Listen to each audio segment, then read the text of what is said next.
advantage. But as of late, the Rams have dominated the Orange Bowl trophy, winning 8 in a row and 15 of the last 16 meetings.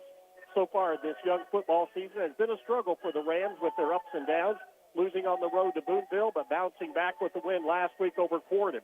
For Pedigo, the Rams will have their hands full tonight with the Springs Valley Blackhawks, who come into Cook Field on a roll, ranked number 5 in Class A, with blowout wins over Eastern Green and Mitchell. Yeah, a roll to say the least, averaging 64 points per ball game. You break that down, even if you hold them to half their average, you're still going to have to score 30 or more to have a chance against them. An excellent offense, pretty good defense. They are highly ranked, not giving up very many points. And, of course, a lot of the critics might say, well, that's maybe because of the competition. Hasn't been the stiffest in the world. Paoli, though, lost to Boonville coming out, beat Corydon last week, but nearly lost that thing with so many turnovers and so many penalties. Paoli's got things to clean up. Valley, they just need to keep running and throwing the ball like they have, and they think they've got a real good shot, and so do I. That's what the Rams can do, or at least bank on. They know what they're doing wrong, and they are fixable things. Yeah, they are definitely fixable. I mean, some of the fumbles, it's an effort kind of thing where you're trying to gain that extra yard. You just have to be more aware of protecting the football and the mental mistakes, those 5-yard penalties, the procedures, the offsides. Those are things that as you go along through the season, you expect to get a lot better, and we'll see if maybe they take a step forward with that tonight. Last time the Blackhawks won was in 2015 here at Cook Field, 30-19. The Rams, they have a 12-game home winning streak during the regular season. Their last loss dating back to September the 9th, 2022, against Perry Central, so they'll try and build on that here tonight. Against the number 5 team in Class A in the AP and USA Today poll, that being the Springs Valley Blackhawks, 2-0 for head coach Jason Lowe in his 5th year.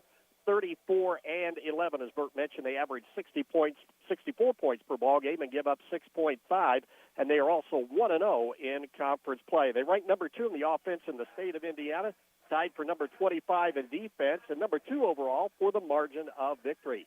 For the Paoli Rams, enter tonight's game 1-1 for head coach Neil Dittmer in his 6th year, 42-15. And, of course, this will be the first conference game of the season as the Rams begin defense of their PLAC crown. Had a chance to talk with head coach Jason Lowe of Springs Valley, as well as Neil Dittmer of Paoli, as we continue with the Team OC pregame show. Team OC expanding possibilities one child at a time. You're listening to Rams football on Mix 95.3. When you suffer the loss of a loved one, you can count on the Dillman Scott Funeral Home in Paoli.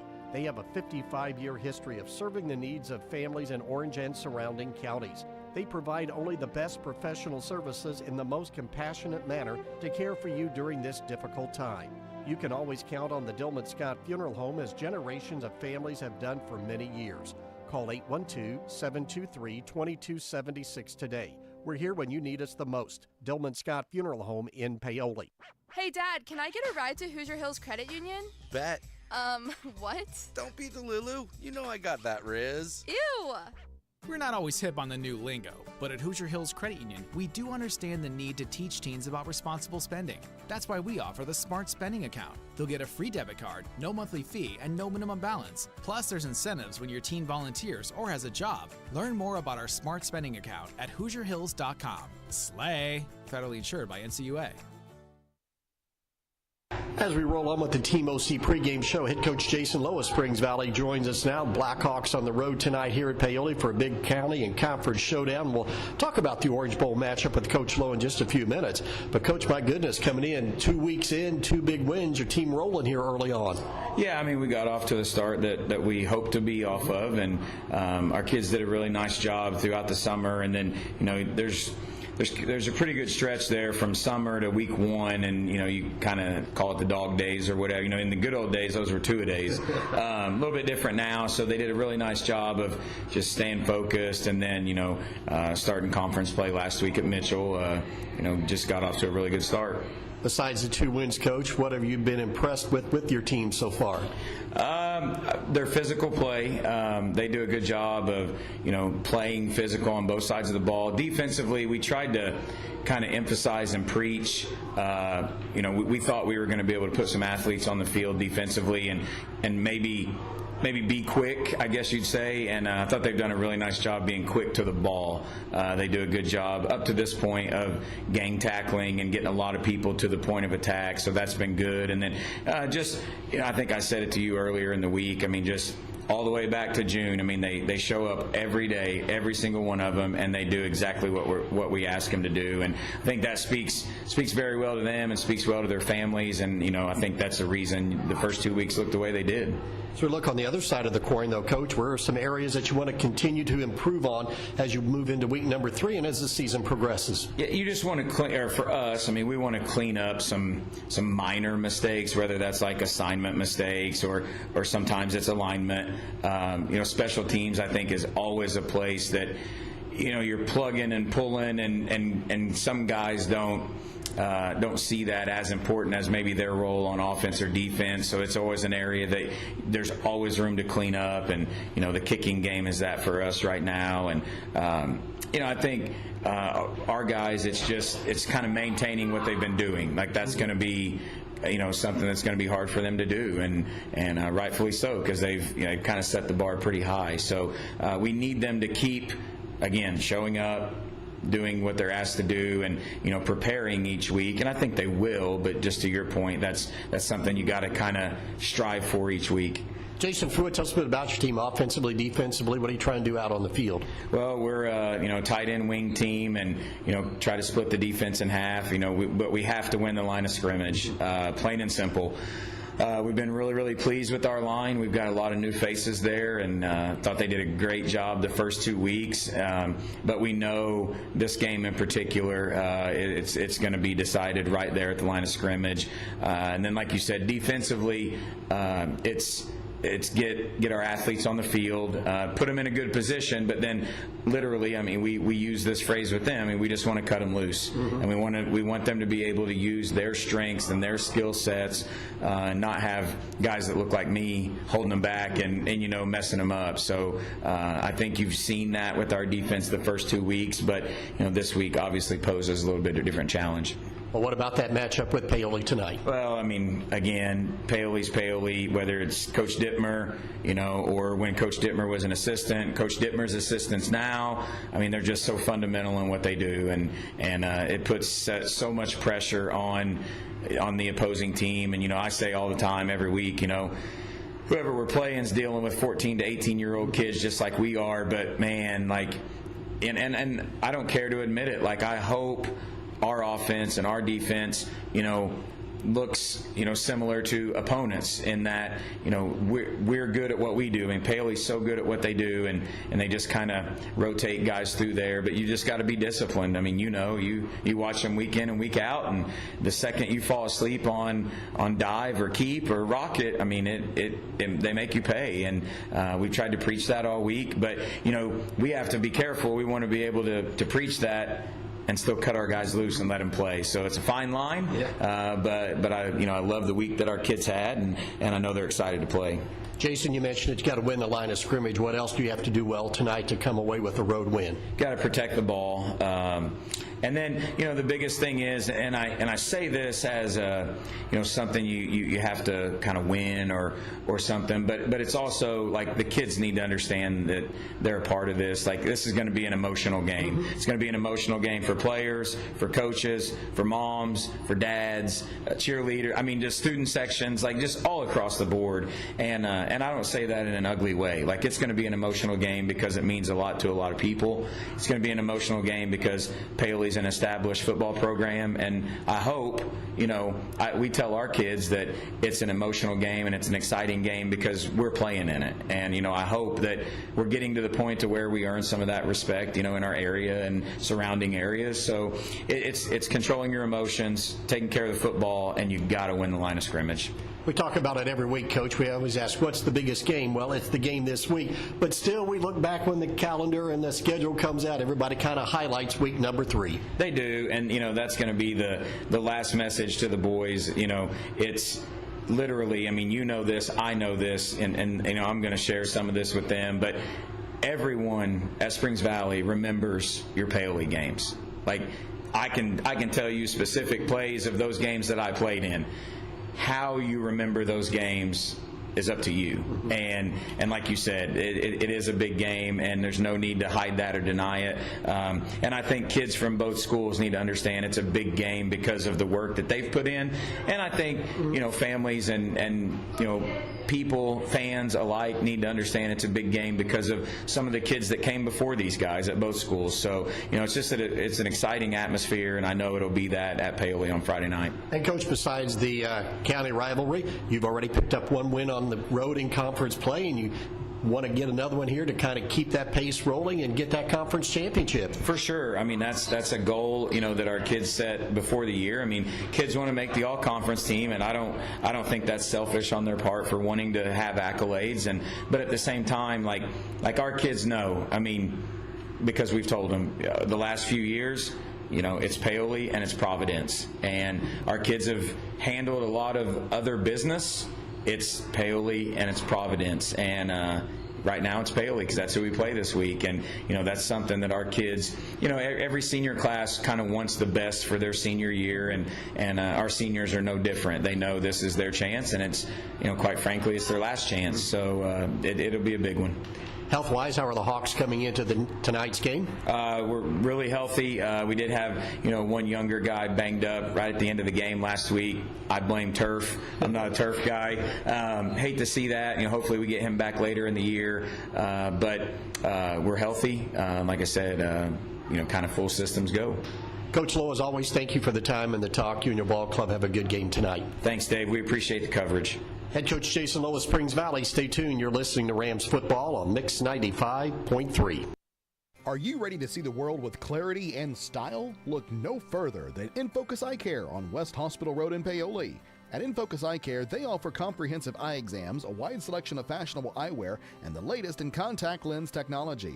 Their expert team is dedicated to providing personalized eye care for the entire family. Call 812-723-4752 and schedule your appointment.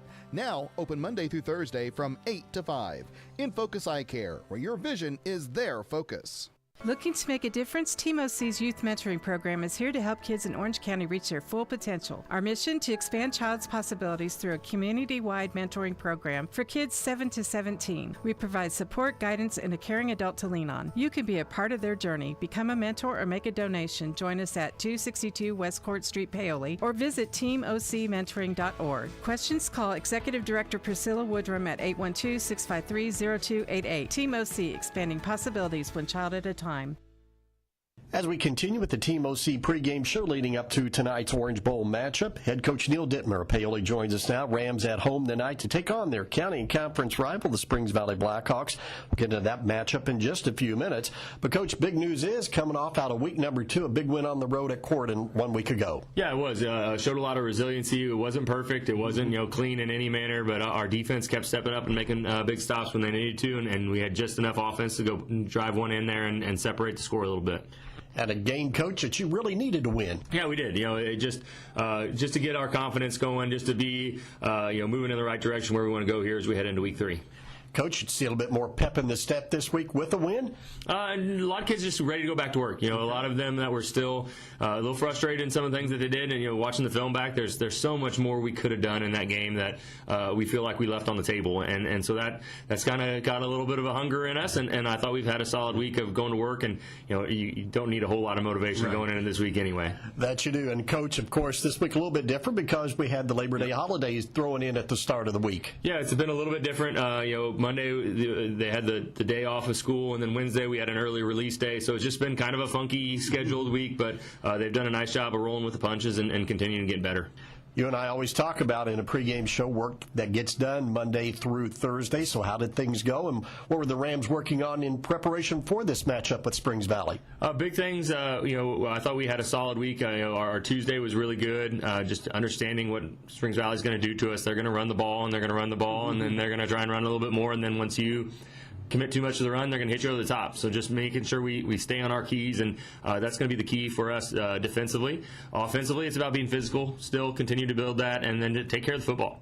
And we almost had 400 yards of offense. If we just take care of the football, we're in really good shape. And that's been a key focus for us all week. We always talk about steps that need to be taken forward, Coach, and what was on the top of the list this week that you wanted to see your team move forward on? Continue to clean up on from the shoulders up. From the shoulders down, we do a pretty good job. We're pretty physical.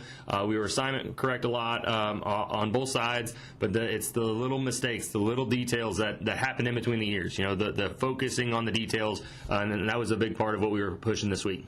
You mentioned Springs Valley, our opponent, Coach. You said they're going to run, maybe run some more. If you would kind of tell us a bit about offensively, what do you expect out of them, kind of formations that we'll see tonight, and what you'll have to key on? They're going to run their wing, their tight end wing set, offset back in their gun with a couple wide receivers, and they're going to run power, they're going to run belly, and they're going to run buck. They're going to run it strong, they're going to run it weak. They'll run a little scissors double handoff coming back off of that if you're over pursuing. So they've got the run plays. They're going to just try and overwhelm you at the point of attack with more bodies. And so the keys defensively is you cannot get moved. If you're a defensive lineman, a stalemate wins, because if they're moving you down the field, that just gives them more running lanes and more gaps to be able to get through. So just hold the line and then rally to the football. Get guys at that point of attack and be able to bottle them up inside where they want to run. Coach, a team that rely on speed, or will be more of a power team? They're more of a power team. They've had some guys in the past. Hamilton last year was a lightning in a bottle. They got him on the jet sweep, and then they got him coming back with their buck sweep stuff. So he was a lot more lightning. These two running backs, they're solid. You get the Perkheiser kid, you get Allstott. They're going to be bruisers. They're going to hammer away, and it's more of a steady try and just drive down the field and make you work. They can bust them, and they have in their first couple weeks, but they're definitely more bruising backs and really got to get guys to the ball to tackle. Let's go on the other side of the football. Coach, defensively, what do you expect out of them, and how will the Rams attack it? They are aggressive. Defensively, their front eight are very aggressive of getting across the line of scrimmage and trying to create havoc in your backfield. They want to disrupt your blocking schemes by getting off the ball with those guys up front, getting across the line of scrimmage, and just confusing your blocking scheme. If we're able to get to that second level and get through to those backers, we're going to be in really good shape. I think it helps us a little bit with our downhill running game, just to be able to how quickly we hit it with their style. We're going to have to get the edge. They will bottle us up inside. They're going to win some plays defensively where they get us in the backfield. It's about staying steady, because eventually those things are going to pop, because the way we've seen it, just how they play, those big plays will eventually pop if we're just steady. All right, Coach, what do the Rams got to do to win tonight? We've got to take care of the football. We cannot turn the ball over. We cannot get behind the sticks offensively. We got to score in the red zone. That's been one of our bugaboos here as we've gone through the first couple weeks, is we haven't been able to punch it in the red zone. And then defensively, it's just bend but don't break. Force them into long down and distance. Force them out of what they want to do, and stop the run. If you stop buck, they're going to run belly. If you stop belly, they're going to run jet sweep, and now they're getting off the things that they want to do. And so stop buck and belly first, and you're in really good shape. Coach, it's week number 3, but it's some first yet for your team. Our first home game, first conference game, and our first trophy game. Yeah, a whole lot of firsts this week. It's exciting to get back here up at Cook Field and to play in this beautiful setting that we've got up on the hill with the sun going down and the trees in the background. There's not much better than that. It's one of my favorite moments to kind of gather in there as we kick off, is just to see the setting, and it's fun to have. And looking forward to a big crowd, and this is our first trophy game. This is one of the ones that our goals for the year. We want to win the Orange Bowl, and we want to win conference, and we can't do either of those if we don't win tonight. Health-wise, how are the Rams coming in? We're doing pretty well. Pretty well. Everybody's back on our varsity level. We've got some younger guys out, some backup guys, and Emmett and Owen Llewellyn, who will be out. But other than that, we're pretty healthy. Coach Dittmer, as always, thank you for the time and the talk. You and your ball club have a good game tonight. Thanks, Dave. Go Rams. Be excellent. Head coach Neil Dittmer, the Paoli Rams. Stay tuned. You're listening to Rams football on Mix 95.3. Sleep better knowing your home is protected. Imagine rainstorms rolling in, and you at peace knowing your home is protected by the best in the business. Join hundreds of Indiana homeowners who trust Summers Seamless Guttering. Your fully insured local experts in gutter installation, gutter cleaning, and gutter guard protection. Whether it's a new construction or time to replace your old leaky gutters, we have you covered. Our American-made seamless gutters are custom cut on-site, backed by multiple warranties for your peace of mind, installed by local experts who treat your home like their own. Love your home? Protect it properly. Choose Summers Seamless Gutters today and enjoy peace of mind all year round. Contact us now because the best protection starts at the top. Don't let rain damage cost you thousands in repairs. For a free estimate on any gutter service, call 812-620-4762 today.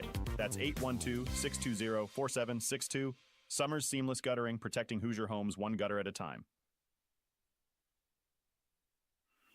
As we wrap up the Team OC pregame show, Team OC expanding possibilities one child at a time.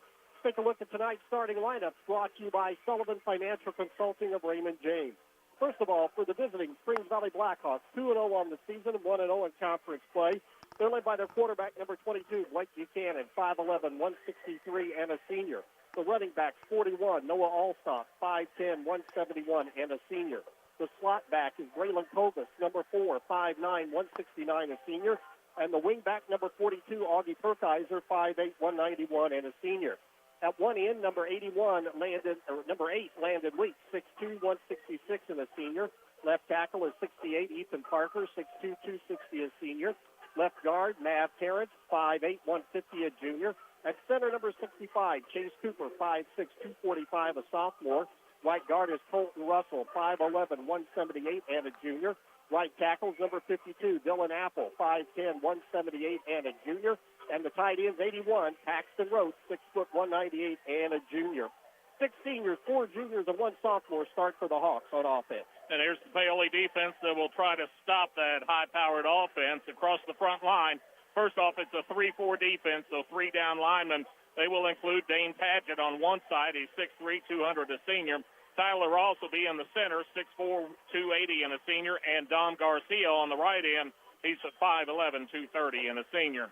Your linebackers, Justin Thornton and Cohen Brace on one side. Thornton, 6'2", 195, a junior. Brace, 6'1", 180, and a senior. On the right side, Tyler Hannon and Trey Robbins. Hannon, 5'10", 190, a senior. Robbins is 5'10", 170, and a junior. Your cornerbacks, Cade Walls on one side, Colton Beckley on the other. Walls, 6'1", 165, a senior. Beckley, 6'2", 135, and a senior. And your safeties, Ian Sullivan and Cooper Spires. Sullivan, 5'10", 165, a junior. Spires is 6', 180, and a senior. 8 seniors, 3 juniors start defensively for Paoli. The Hawks defense will be a 4-3 at the ends. Number 81, Paxton Roach, 6', 198, a junior. And number 68, Ethan Parker, he is 6'2", 260, and a senior. The tackles are 51, Logan Russell, 5'6", 200, and a junior. And number 73, Kevin Carnes, 6'3", 211, and a sophomore. The 3 linebackers on the outside, number 42, Augie Perkiser, 5'8", 191, a senior. And number 23, Bryson Cade, 5'9", 137, a junior. And in the middle, number 41, Noah Allstott, 5'10", 171, and a senior. The quarterbacks are number 7, Anakin Siamo, 5'10", 162, a junior. And number 15, Graham Notcher, 6'2", 149, a junior. And the safeties are number 4, Braylon Kovas, 5'9", 169, a senior. And number 8, Landon Weeks. He is 6'2", 166, and a senior. 5 seniors, 5 juniors, 1 sophomore on the Hawk defense, and they go with 6 two-way starters tonight. And here's the Paoli offense across the front line. Always start with the big uglies. You got left tackle, Landon Smith, 5'10", 180, and senior. At left guard, Avery Hamby, 5'10", 230, and a junior.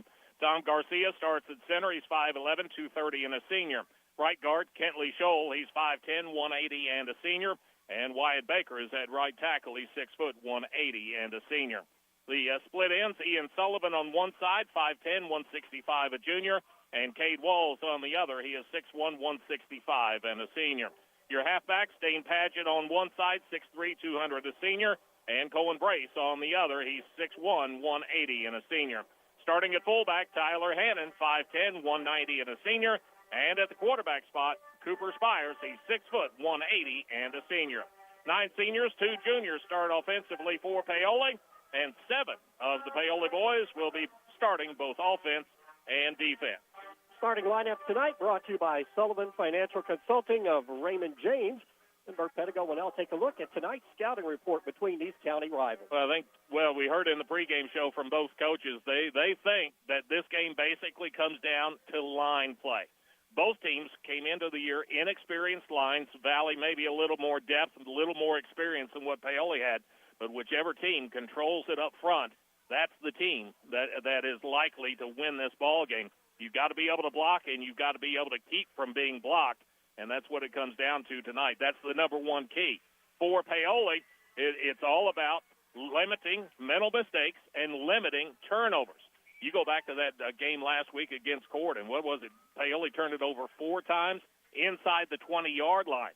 That could have been a much different ball game had they been able to hold on to it. They've got to limit their penalties as far as the mental mistakes. If they do that, they'll put themselves in good enough shape. For Valley, they just need to keep doing what they're doing. It's that simple. They have been scoring a lot of points. They've been keeping teams from scoring points, and they have looked sharp the first couple of weeks, averaging better than 60 points per ball game. Paoli, they won the toss. I think they deferred to the second half, so they're going to put the defense out there to face that high-powered Springs Valley offense. Rams tonight, first game at home, first conference game. And they'll see if they can retain possession of the Orange Bowl trophy. A little bit of overcast, but boy, very comfortable temperatures. Cannot complain at all about the weather through the first 3 weeks. Excellent night for high school football. Paoli will be putting the toe to it at the 40-yard line. You've got Paoli in all purple tops, purple pants. They've got a purple helmet with the gold Ram logo on the side, or the Ram horns on the side. Springs Valley, they are in black and white, black pants, white shirt, along with the black helmet and black trim on that white shirt. Makes it easy for us to see who it is that has possession of that football. Paoli, they're going to put the toe to it, and Dave Dedrick will take us through tonight's ball game. Alvaro Gavina ready to get things started. Graham Notcher, Bryson Kay back deep for the Blackhawks, and we're underway from Cook Field. Ball spinning down the right sideline and will go out of bounds, and the Blackhawks do not get a chance to return it.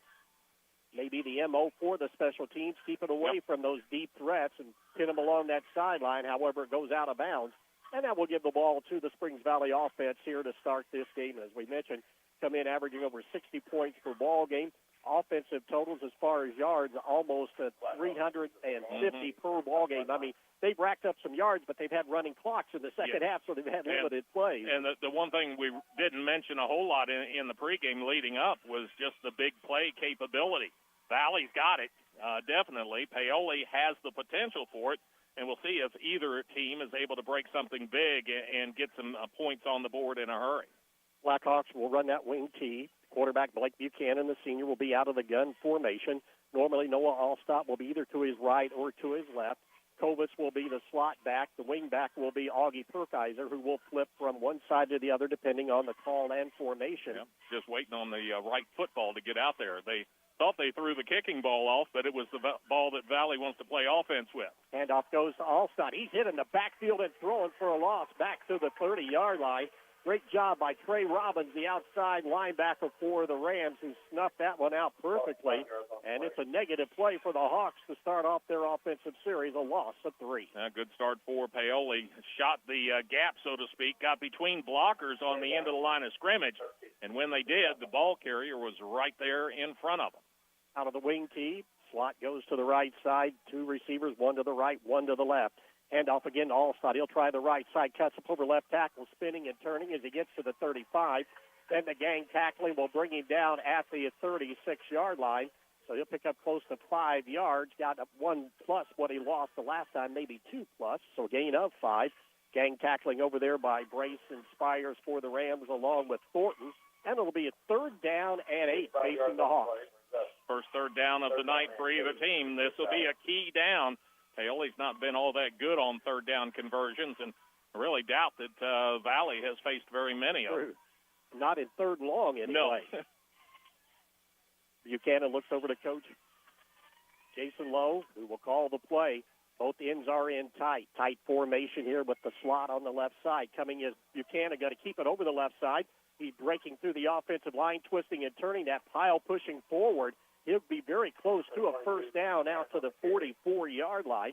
Finally, Dom Garcia in there on the tackle along with Cohen Brace.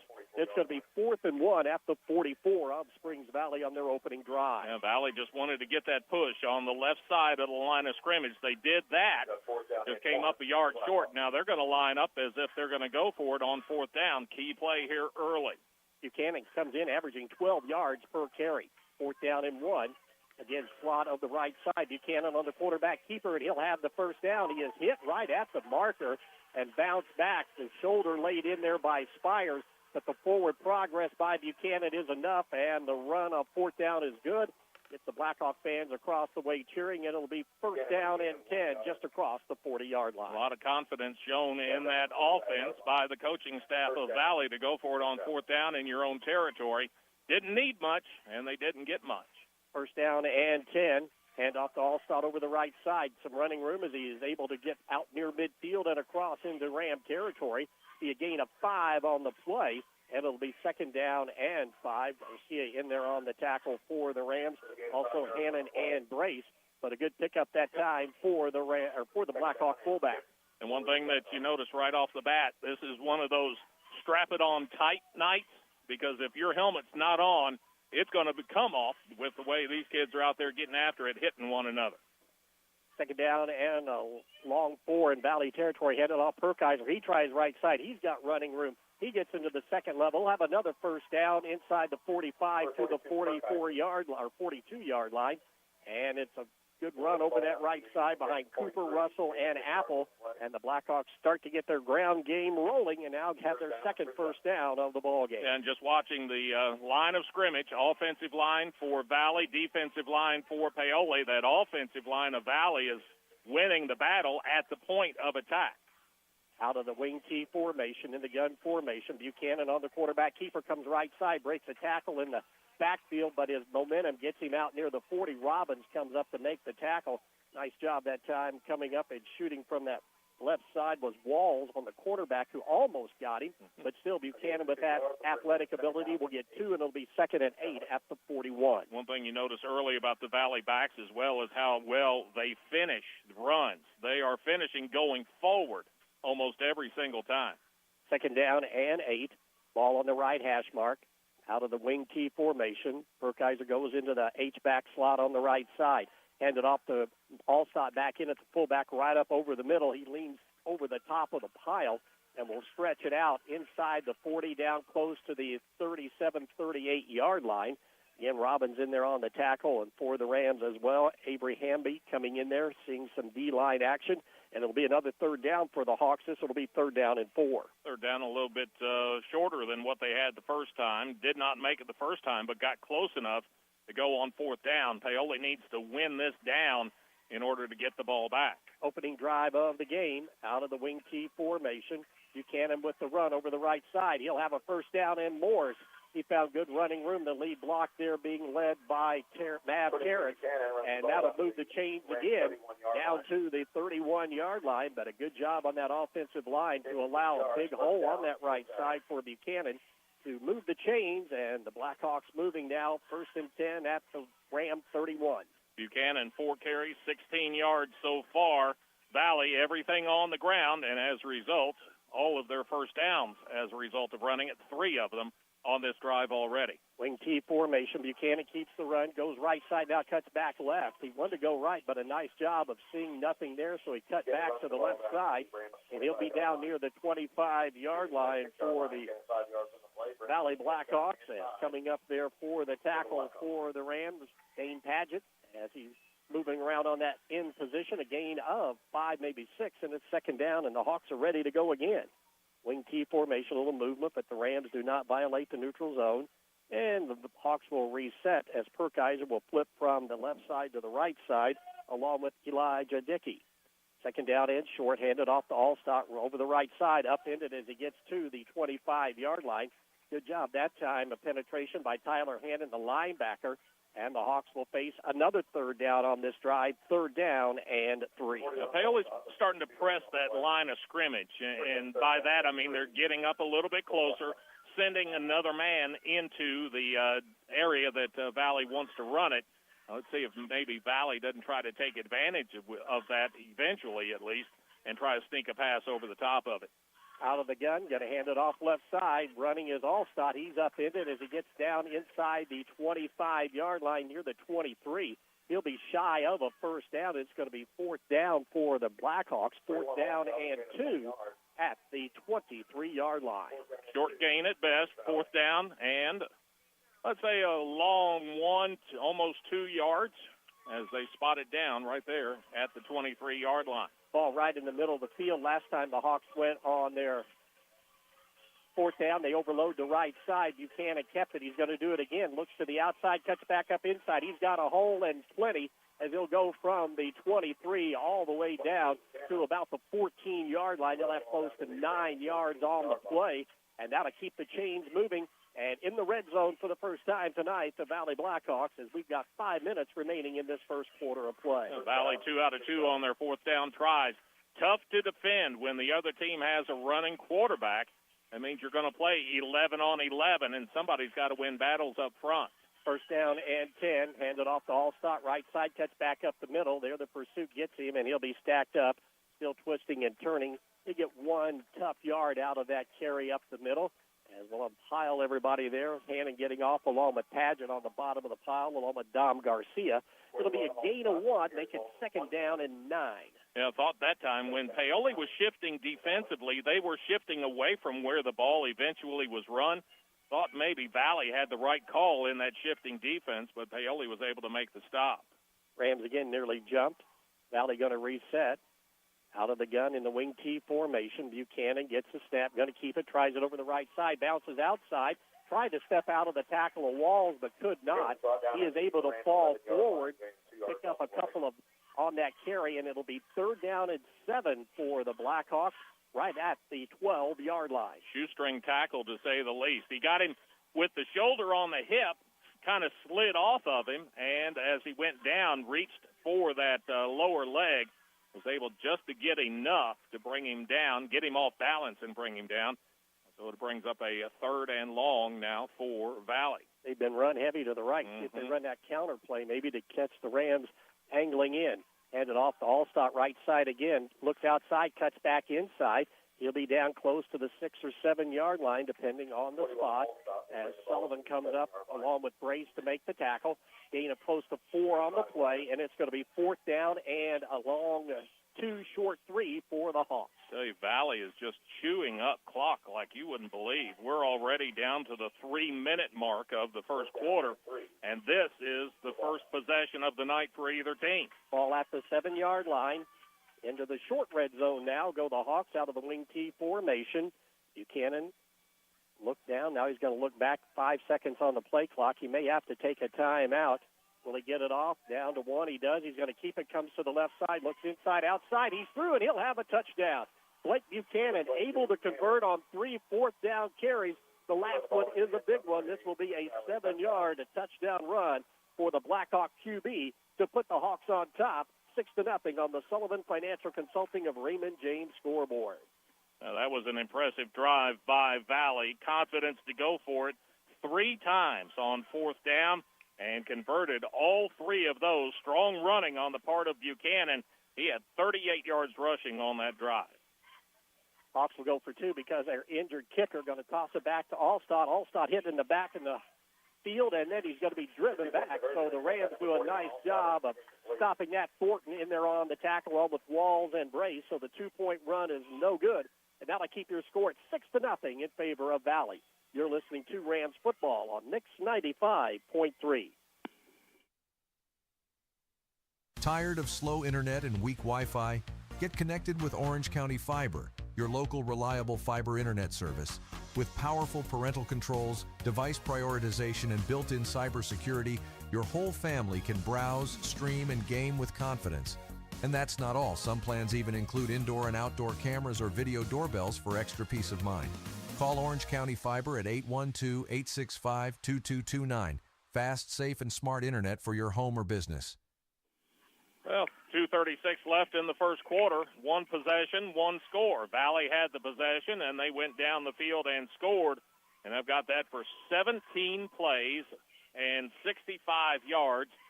Every one of those plays running the football, and that's something that Paoli, they may want to make some changes as far as getting somebody else up on the line of scrimmage to try and mess up the blocking schemes of Valley. That'll be strategy for Paoli. Defensively, offensively, they need to come out and respond. Valley went right down the field, took some time. Let's see if Paoli can do the same against Valley. Anakin Kiamo ready to kick it off. Thornton along with Walls back deep for the Rams here tonight. 2:36 is all that remains in the first quarter. And Kiamo kicks it low line drive, fielded by Brace at the 25 to the 30, right up the hash mark. Hit as he gets out to the 32, 33-yard line, and that's where it'll be brought down by Braylon Kovas, and also joined in there on that kickoff coverage by number 15, Graham Notcher, and it'll be Rams ball 1st and 10 at their own 32-yard line. All right. One of the keys in the scouting report for Paoli, or one of the things that the coaches said we need to improve on, is not so much catching those blocks, but delivering the block. And we'll see if Paoli's offensive line, if they fire off and start to deliver a block to the Valley defenders.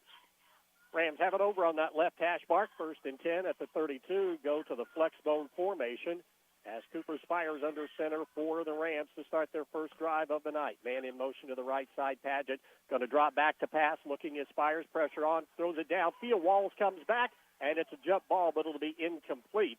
As they go, the Rams do for the home run, and now Spires, the quarterback, is down after he got hit. After that pass, out there was Cade Walls, who tried to circle back. That defense out there for the Blackhawks was Graham Notcher, not what the Rams needed to see here with their quarterback going down on the very first play. Well, it's a jump pass, more or less. He's running out, rolling out to his right, and just as he's ready to release, gives it that little jump to get a little extra on it, and may have come down funny. He was getting pressured at the time. And hopefully it's not going to turn out to be anything serious. Of course, he's had knee issues ever since his freshman year, I think, and that might be the side that has given him fits. Well, he's up under his own power. Walking off gingerly, that means Justin Thornton will come in to run the offense for the Rams. He's 6'2", 195, and a junior. Of course, he missed the first game due to an injury, but came back and was a big factor in that win at Cord and Central last week. And see what he does this time now. First time that we'll see him running the offense for the Rams out of the flex bone. And Thornton, he's just a big kid. You don't realize it looking at him up here. He doesn't look all that big, but he is a big kid. He can run hard. He's got a decent enough arm to be able to throw it. And we'll see what Valley wants to do, whether they concentrate on that run first or not. And they've got 5 on the line of scrimmage defensively. 2nd down and 10. Thornton will go under center out of the flex bone formation. Brace in motion, comes down, handed off fullback, half Hannon. Hannon with good running room over the left side, out across the 35-yard line, and finally brought down near the 36, 37-yard line. Be a gain of 5 to make it 3rd down and 5. Allstott in there on the tackle for the Blackhawks, along with Cave. And the Rams have something now to work with as we see Cooper Spires come back in, which is a good sign for the Rams. Yep, that will switch. Over to a halfback spot. That'll be Thornton moving back out there, and he's especially dangerous from that spot as well. 3rd down and 5. He goes in motion, come down the left side, and it's going to be Hannon. Hannon going to be caught after 1 yard as the Hawks really good penetration in there to slow up that play very quickly. Logan Russell in there on the tackle, a gain of 1, and it's going to be 4th down and 4 for the Rams at their own 37-yard line, almost 38, and the offense stays out there. Yep, tough spot to go for it on 4th down. Let's see if at first they try to draw them off sides with a hard count. If that doesn't work, then we'll decide if we're going for it or not. Ball on that left hash. Under center is Spires. Man in motion is Padgett. Come back to dot the I. I think this was just the formation to try and see if they could get the Blackhawks to jump. Valley did not.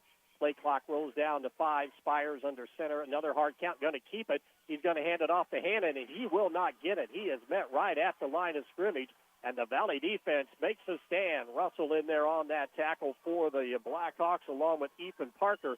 And the Rams unsuccessful on their 4th down. Turn it over on downs. Just did not get any push at all, especially in the middle of that line of scrimmage. Valley is stout right there in the middle, And as a result, Paoli's going to have some issues trying to run it up the gut, so to speak. They may have to look at getting around the end as quick as they can on the next series. It'll be Blackhawk football. They ran it 17 plays and marched it downfield on their first drive. They'll have it at the Ram 39-yard line, first down and 10. Handed off to Allstott. He breaks right now, back left. He's into the second level. He'll have a first down near the 29-yard line. Got into that secondary, and finally coming up, Thornton to make the tackle for the Rams. And get assistance there by Colton Beckley. But that's enough to move the chains, a gain of 11, first and 10. They're finding creases against that Paoli defensive front. Let's see. If they've changed, they've gone from basically 3 down to 4 across the line of scrimmage with a backer up on the other side. Quarterback keeper left side, that's going to be Buchanan. Hit right at the 25-yard line. Thornton got him high. And also coming down through there, Ross got him low. It'll be a gain of 3 on the play, make it second down at 7, and that should be the final play of a very quickly played first quarter of play. Each team had one possession. Valley now with their second, and that'll be the end of one in the Orange Bowl at Cook Field on the Sullivan Financial Consulting of Raymond James scoreboard. Valley on top, 6-0. You're listening to Rams football on Mix 95.3.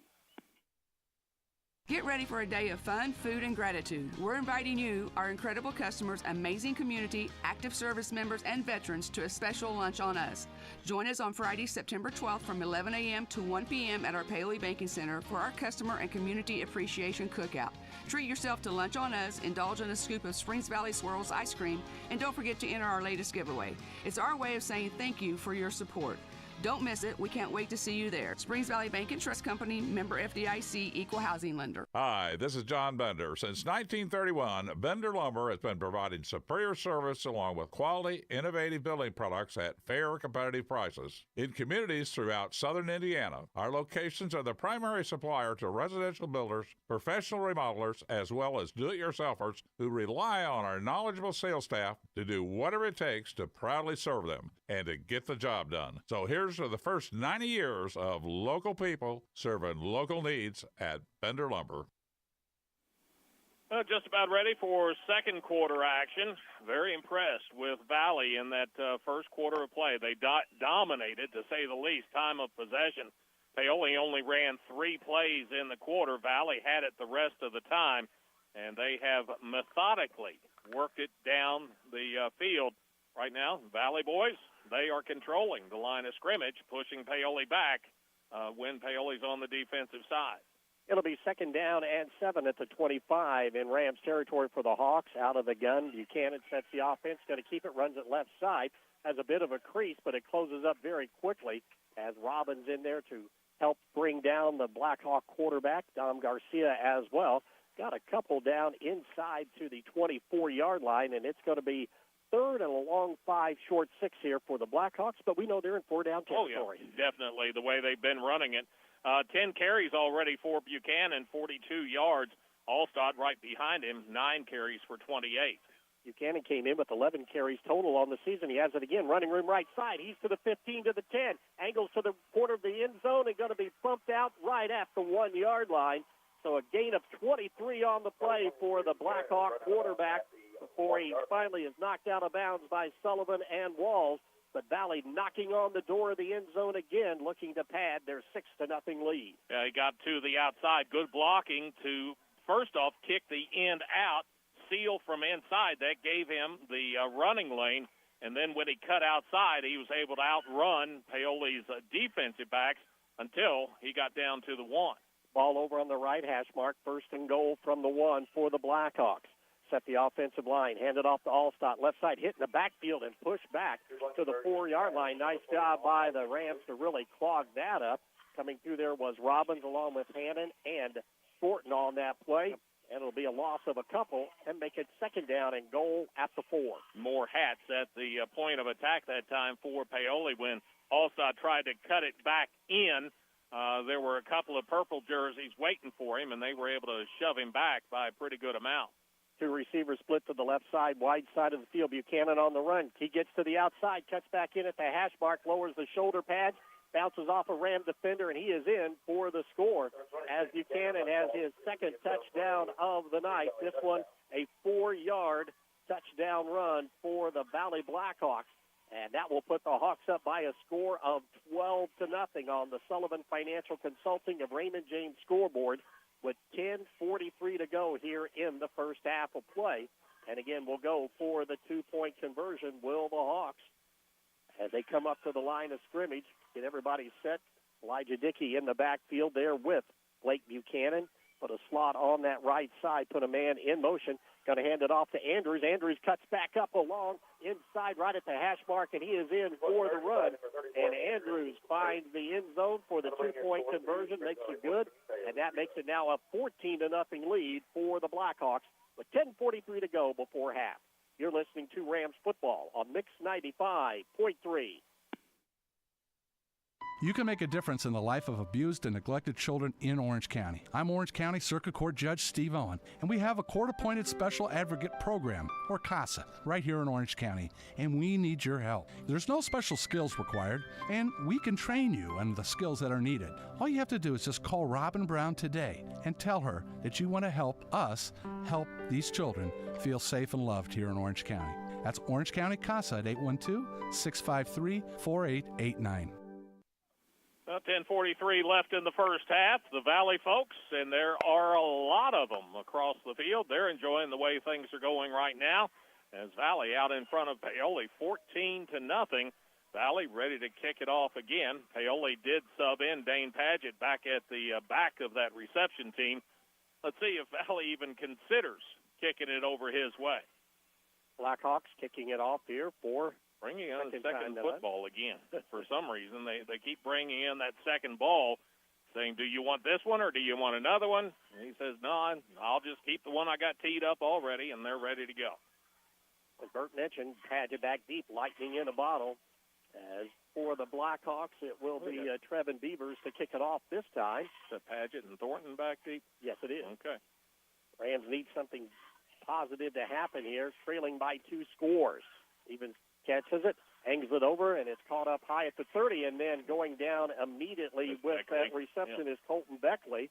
Made a nice job to go up high, but when it came down, his feet slid out from underneath of him, and he will fall down right at the 29-yard line, and that's where the Rams will have it, first down and 10. Yeah, Paoli needs to possess it for a little while. You know, granted, most of the kids are playing both offense and defense, but it's a whole lot more fun playing offense, and let's see if they can get something generated against that Valley defense. Valley controlled the middle of the line of scrimmage in the first series of downs that Paoli had it. That's why they only had 3 plays to run with. So let's see if maybe Paoli tries to spread them out a little bit. First down and 10 for the Rams out of the flex bone. Spires under center, going to go down the right side of the line, but he is going to be hit in the backfield. Nice job of blowing up that play was the linebacker Augie Perkiser, and that'll be a loss of a couple. And make it second down and 12. He just shot the gap like he knew what was coming. Of course, you know, defensively, the assignments for Valley, first off, hit the fullback. Secondly, hit the quarterback. You got to do that every play. And his assignment that time was get to the quarterback, and in the process was able to bring him down. Rams knew the Hawks would get some plays like that. Now they've just got to counteract. So the flex bone, both ends are in tight. Ball on the right hash mark, second down and 12. Padgett in motion to the right side. Here comes the toss sweep. He's around one defender, heads upfield, and going to be driven out of bounds as Kiamo able to drive him out near the original line of scrimmage. So it'll be a gain of a couple on the play and make it third down and 10. But once again, there was another white jersey in the Ram backfield. Yeah, they've been living in the backfield. And, you know, to a certain extent on that play, yeah, you let them go because you know it's going outside. But still, you got to be able to block your man and provide some cutback lanes, if anything, for Padgett.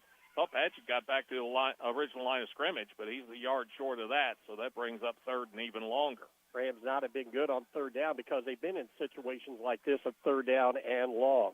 Out of the gun formation, Spires back over the middle. He's got Sullivan. Sullivan hit as he catches it right at the 35, brought down immediately, but it'll be short of a first down. Good play that time. Kiamo coming in there on that tackle. And it's going to be fourth down and 4 at the 35, and the Rams keep the offense out there. Hit him in stride, pass just a little bit high. That's why Sullivan had to go up for it, and as a result, not able to put a foot in the ground and try to get any extra yards because the defense was right there when he made that reception. Rams 0 for 1 on fourth down tries so far here tonight. And here's another big one, trailing by 2 scores. Paget in motion comes to the I in the backfield. The Rams will come back.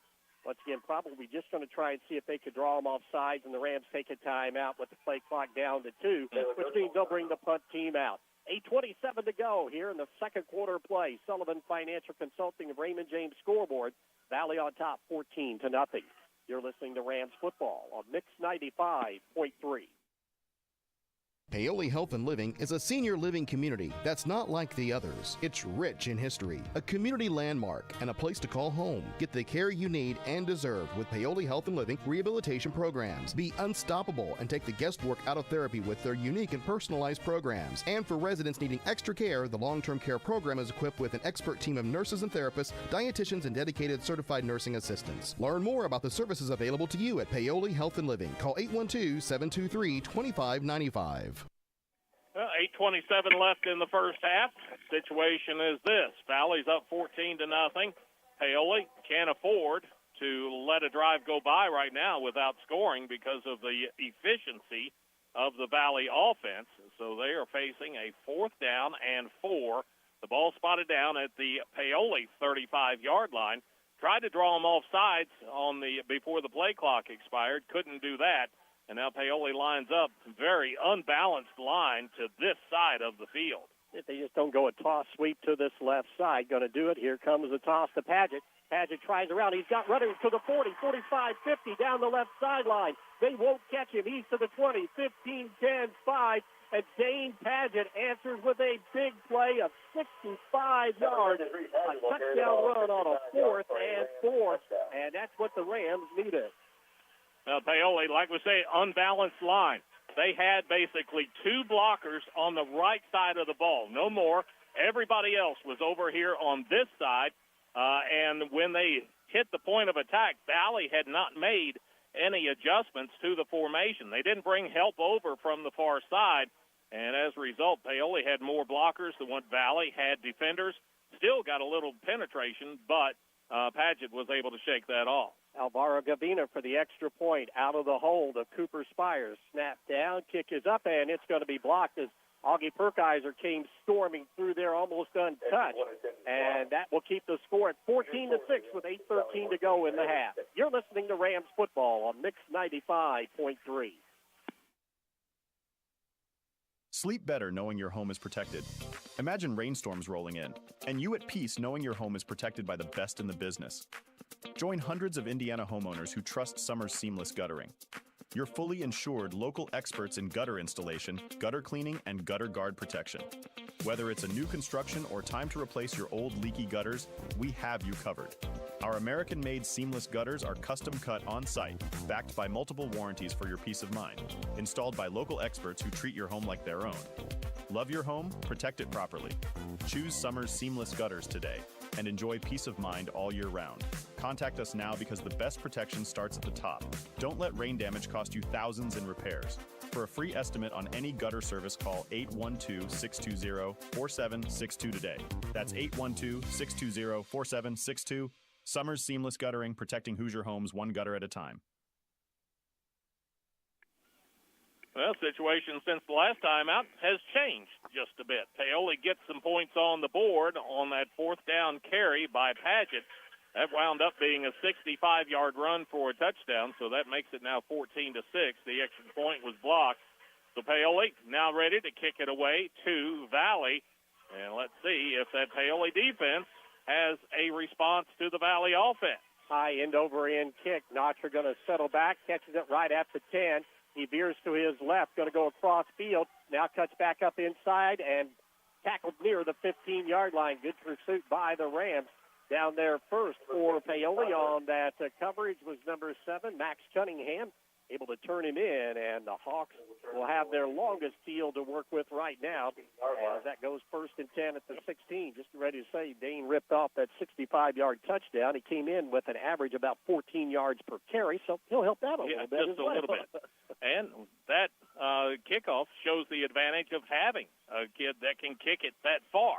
Paoli's import kicks it all the way down there close to the 10-yard line, and it's a long run back for Valley's special teams players to get blocks, and they just weren't able to stand up to it. Out of the wing T formation, Buchanan out of the gun, going to keep it running over left side. He's been their best offense, but he is upended in the backfield. Tyler Hannon was able to slow him up. Brace comes up with the help of Spires, and that'll be a gain of 1 for the Blackhawk QB, and make it 2nd down and 9. All right, we'll watch to see if adjustments are being made by Paoli defensively. That time, Brace, he was at the linebacker spot over here on the left-hand side, and he got into the line of scrimmage in a hurry, so Paoli may be pressing those linebackers up a little bit. 2nd down and 9, Buchanan resets the offense, gets it, going to hand it off to Perkiser over the left side. He breaks free. He is through. He's to the 30. He's off to the races, to the 40, 45, 50, 40, 35, 30, 25, 20, 15, 10, 5, 4, 3, 2, 1. No flags. And Perkiser answers with a huge play for the Blackhawks to get that score right back, going 83 yards. Well, we talked about the possibility of big plays for each team. And on each of the last 2 possessions, we have seen that.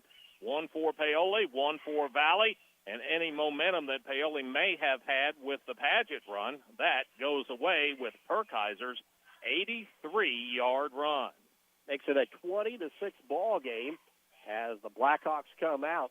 Rams had him pinned back, but let him escape, going 4-2. Out of the wing T formation, Buchanan sets the offense. He's going to roll to his left looking, fires it into the corner, but it's batted down, I believe, may have even been tipped at the line of scrimmage. The pass goes incomplete, and that'll keep your score, Springs Valley 20 and Paoli 6. You're listening to Rams football on Mix 95.3. Tired of slow internet and weak Wi-Fi? Get connected with Orange County Fiber, your local reliable fiber internet service. With powerful parental controls, device prioritization, and built-in cybersecurity, your whole family can browse, stream, and game with confidence. And that's not all. Some plans even include indoor and outdoor cameras or video doorbells for extra peace of mind. Call Orange County Fiber at 812-865-2229. Fast, safe, and smart internet for your home or business.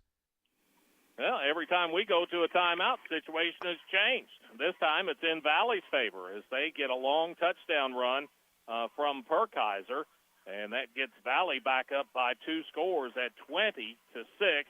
Valley now ready to kick off to Paoli, and they will send. Looks like Cade Walls is back on one side, Thornton is on the other, but the kick has been going to the up men so far tonight, and Valley, I think, will continue to do that. Freshman Beavers in there to kick again. Chiamo is a regular kicker, but he's dealing with a leg injury, so they'll keep him as free as they can so that he can heal. As the Blackhawks now kick it off one more time, 7:13 to go here before half, leading 20-7. End over end kick goes to the right side, picked up on the hop. Thornton to the 25-30, out across the 35, and finally going to be gang tackled across the 40. Great second effort by Justin. The Rams will have good field position near the 43-yard line. As getting up off the bottom of that pile for the Blackhawks was Colton Russell, number 56. And that was a big pile because Thornton wasn't going down easily. I think they hit him about the 40-yard line, and he just drugged that pile forward 4 more yards before they were finally able to knock him off his feet. All right, Paoli, last time they took it over, they were down 14. This time they take it over, down 14. Let's see if they've got it in them to put another score up on the board. Still 7:05 to go in the first half on the Sullivan Financial Consulting of Raymond James scoreboard. Rams need to come with an answer. They've only had one big play, and that was the touchdown run by Padgett. See if they can get this flex bone working and gain control of that offensive line of scrimmage. First down and 10. Spires under center. Comes down the left side. He's going to fake it. Now he's going to be hit by Kovas, who came in from the outside. A loss of 1 on the play. tried to go to the sweep to the outside, but Valley played it perfectly with the secondary coming up covering the pitch man. What I like seeing out of Valley defensively is they've got their defensive tackles. They're both in the A gap, so to speak. Either side of the center, they are setting up just outside his shoulder, and that's going to occupy not only the center but both of your guards. And that's a tough formation for Paoli to block and still be able to carry out the offense. Second down and 11 for the Rams. Out of the flex bone formation, Spires going to turn, comes to the left side on the keeper, cuts up, and he's going to be, again, feet cut down by Braylon Kovas, who was fighting off a block that time, and a one-arm tackle for the safety, and a loss of another yard, and the Rams again behind the chains at third down and 12 at the 42-yard line. Yeah, and offensively for Paoli, that's the worst thing that can happen is to be behind the chains. You know, on third down, you want to be third down and 2, third down and 3 at the worst. If you're third down and 12, you're in trouble if you're Paoli. So now they face a situation where you would think that they're going to go for it on fourth down, so they would need to get at least half of it here on third down. Out of the gun formation, but before the snap, timeout going to be taken by the Blackhawks defense. They were a little confused because that was the first time that they had seen that formation. 5:39 to go before half. Valley on top, 20-6. You're listening to Rams football on Mix 95.3. Invest where it matters most, in the people and the potential of Orange County. Over the last decade, through the power of giving, the Orange County Community Foundation has helped thousands achieve their dreams, distributing numerous dollars in scholarships and grants from endowed funds. And we're just getting started. Scholarship applications will open soon, giving Orange County students the chance to unlock new opportunities, realize their full potential, and leave their mark on the world. Plus, be on the lookout for details on our unrestricted grants program, empowering local nonprofits to continue their philanthropic work and address the most pressing needs in our community. In 2024 alone, this grant cycle poured over $85,000 into our community, supporting many programs. Looking to make a lasting difference? Start a fund with us today and create a legacy that grows year after year. Call us at 812-723-4150 because your generosity shapes tomorrow. Together, we're building a better community. One scholarship, one grant, one legacy at a time. And we come back, 5:39 to go in the first half of play. Paoli facing a 3rd and 12. They need to get to the Valley 46-yard line. Out of the gun formation, Spires quick out, goes to the right side, caught by Paget, one-on-one. Kiamo is right there to bring him down after a gain of close to 5, maybe 6, out to the 47-yard line. Little pitch and catch out to the right side, and the Rams will have a 4th down and 7. Ball marked right at the 47-yard line. I'll tell you, the one stat that'll kind of jump out at you right now, Paoli, through this point in the ballgame, doesn't have a first down. Their touchdown run by Paget was 65 yards, but it doesn't count as a first down. And now they face a 4th down and long situation. They'd like nothing better than to get it here. Paoli 0 for 3 on their 3rd down try. Well under 5 minutes to go before half. Another big 4th down here for the Rams. Out of the gun formation, Spires back to pass. Pressure on, fires it out. He's got Thornton. He'll have a first down at the 45 to the 40. Breaks the tackle to the 35 down the left sideline. And finally brought down at the 30-yard line. A gain of 23 on the play. And the Rams passing game starting to come alive in this drive to give Paoli 1st and 10 at the Blackhawks 30. The one advantage I think that Paoli will have over Valley tonight is those 2 players, Paget and Thornton, both of them big enough, quick enough to provide some issues for the defense. And if you can get it out to them in space, they're going to have chances to make plays. Rams stay in that spread formation. Out of the gun, rolling to his left is Spires over the middle. He's got a man again, and it's dropped by Thornton. Will they call it incomplete? No signal. The official across the way comes in, says incomplete. Now the official over here says incomplete, and Thornton is still down on the turf. Remember, he had the shoulder issue to start the year. This, more of a midsection blow, let's say, than anything. Exactly right. Goes incomplete, making first down and 10, but they had him again. I believe Justin that time tried to turn a little bit too soon before he pulled that ball in. But again, the Hawks had him bracketed there in double coverage. See if Paoli will still to go to the air, abandoning that running game. If nothing else, it will slow down that rush penetration for Valley because the linebackers have to play back a little bit. Empty backfield, fired out. He's got Paget right side to the 25 to the 20. Breaks the tackle, cuts back inside, breaks another tackle to 15 to the 10, 5, and he hits a defender at the 1-yard line and is knocked out of bounds, I believe, just shy of the goal line. And that'll be a gain of close to 27 yards on that pass play. And the Rams will have it first and goal at, well, let's see, they're going to put it right at the 3. 2 first downs as a result of passing it now for Paoli. They've got it down, point-blank range. Yeah, they put it at the 1, so it'll be first and goal at the Valley 1. And Paoli passing the football for a change is what's moving it down the field. Rams need to answer a score here, down by 2 touchdowns, 20-6.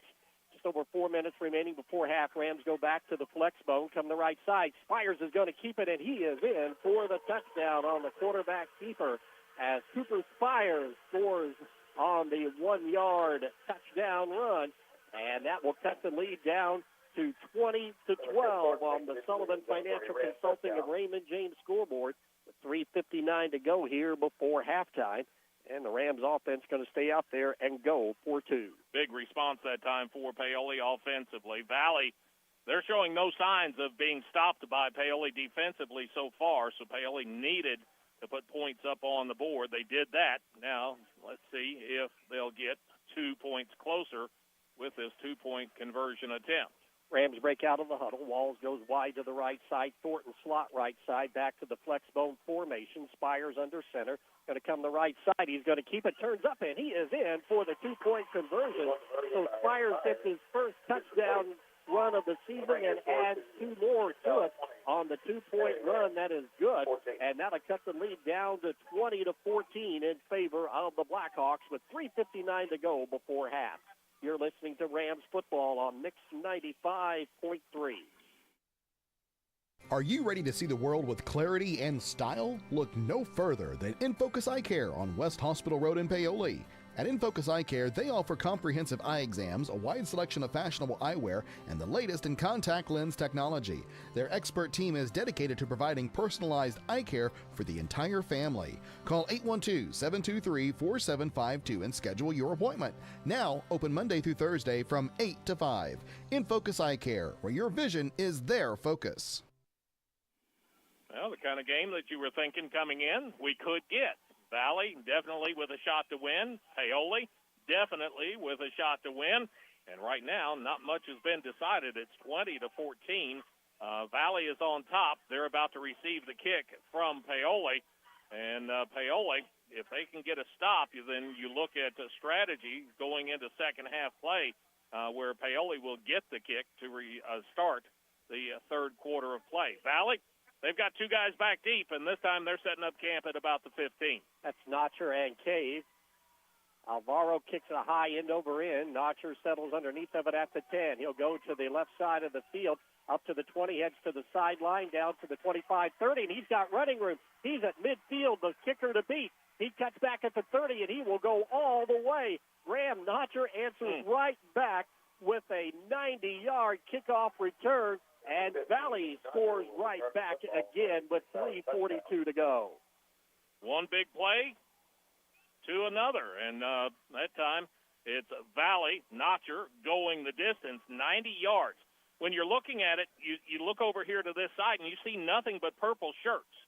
Well, you see 5 or 6 of them on this side of the ball. Well, the return was to the other side, and they had that blocked like you wouldn't believe. Notcher basically had one man to beat until he got to the kicker, and when he got there, he was as good as gone. Valley going to take a timeout because I think they're just wore out on that long kickoff return. Second time that their special teams this season has run a kickoff back, and that just, again, deflates the Rams as they had some momentum and some confidence on their side after that nice touchdown drive that they had from 56 yards out. But Valley comes back with another quick answer and gets it back up to that 2-score lead right now at 26-14 with 3:42 to go before half here on the Sullivan Financial Consulting of Raymond James scoreboard. Those explosive plays. That's all that it is. Valley's had a couple more than what Paoli has, and Valley now, that lead up to 12. They'll try to bump it up to 14 with a 2-point conversion. Valley boys, they're looking a little tired, and I know that was a concern coming in, was how would these boys match up to a team that's already played a couple of fourth-quarter games, whereas Valley, they've got their starters out at halftime every week so far. Go to the wing T formation, going 4-2. Buchanan along with Allstott in the backfield. As they look back, Coach Jason Lowe going to send in one last-second play, and they'll overload their left side of the line this time. Here goes Buchanan to keep it. Jukes inside, goes to the outside. He's to the corner, but we've got a penalty flag. Let's hold everything. That's be our first penalty of the night, and this will be a hold called on the Blackhawks. Yeah, no doubt. The official behind the play, he could see it. I had the same angle he did. You saw the jersey being stretched, and it's one of those deals where the play is designed to go inside. When the runner decides to take it outside, the defender tries to break that contact, and as a result, the blocker, not knowing, he's got a handful of him and doesn't let go, and the official sees it. That penalty will mark the ball back to the 12-yard line, and that's where the Hawks will have it to go for the 2-point try after the 10-yard mark off. See what Coach Lowe and his offensive staff have up their sleeve on a particular play like this. Not really huddling. Most of the kids are over there trying to get an earful and see what the call is. Now they're going to gather around and still kind of confused as to who's supposed to be where.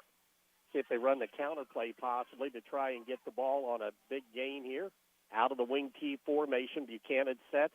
He's going to hand it off. Here's Allstott. Big running room up the middle, and Noah Allstott will go in almost untouched as they get it besides the penalty on the Allstott 2-point conversion run. And Blackhawks have had all the answers here tonight. The run is good, and that will get the lead doubled up at 28-14 in favor of the Hawks here in the Orange Bowl.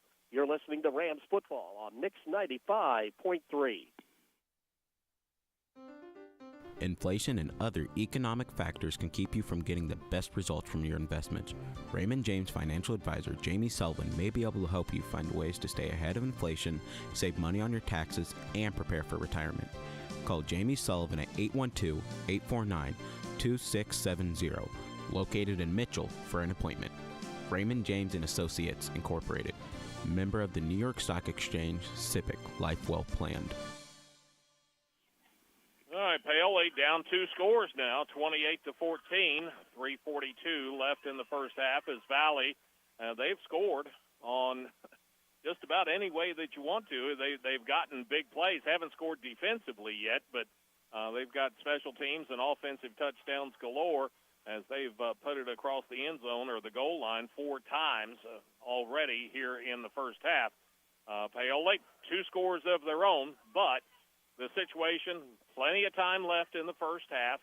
Paoli gets the ball to start the second half. If Paoli can come out and score this time and prevent Valley, time-wise, from doing anything, then you're looking at a situation where maybe you tie it at the end of the half. Low kick on the ground and going to be smothered. Beckley over there, I believe. Mm-hmm. Colton, number 11, able to corral that football right at the 38-yard line, and that's where it'll be Rams football. Good field position at their own 38. Start this drive with 3:40 to go here before half. Yeah, field position hasn't been too big of an issue for Paoli. Maybe inside their 30 one time, let's say, and that time it kind of cost them. Now, let's see, 37, 38-yard line, that's where they'll start first and 10. Rams go to the gun formation, empty out the backfield. Spires with the snap, looking over the middle, and he's got a receiver. That's Padgett. Breaks the tackle to 45 to the 50, and to the Blackhawk 44-yard line goes Dane Padgett. And a good pickup on first down across midfield for the Rams. As quickly in there coming up was Tiamo from the secondary to make that tackle. That's one of those deals where it's almost as if you're trying to figure out how many different ways can we get the ball to Padgett. And he's been the one that's keeping Paoli in at 3 receptions, 51 yards. Spires now is 5 of 7 passing on the night for 80. 1st and 10, high snap comes down with it. He's going to tuck it and run. He's got running room up the middle of the 40, 35, and hit as he gets down to the 30-yard line. They close of 15 yards on the play. Cade comes up along with Kovas to make the tackle. Just ready to say, though, Bert, that the Rams had more yards through the air in this first half than they did the whole first 2 games of the season. Oh, yeah, I don't know that they'd completed a pass the first 2 games of the year. This time, they're kind of spreading that Valley defense out. Valley, instead of going to that all-pressure up on the line kind of look, they have spread themselves out, and Paoli's finding some holes out there. 1st and 10 at the 31, out of the gun. Spires again over the middle, but wait before we get an illegal procedure. Be the first penalty of the night on the Rams. Yeah, first of the night against Paoli.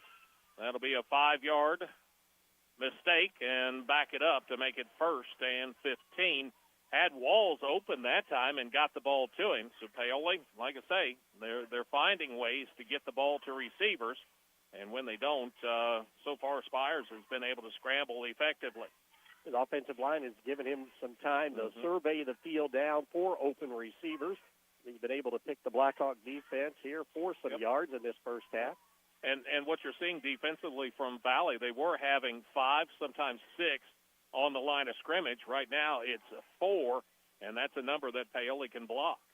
Again, out of the gun, Spires rolls to his left, fires it out in the flat. Thornton has it, cuts up field at the numbers, breaks the tackle at the 30, and driven out of bounds at the 28-yard line.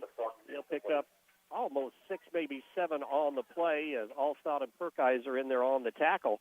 But he got out of bounds. That got the clock still going, under 2 minutes to go.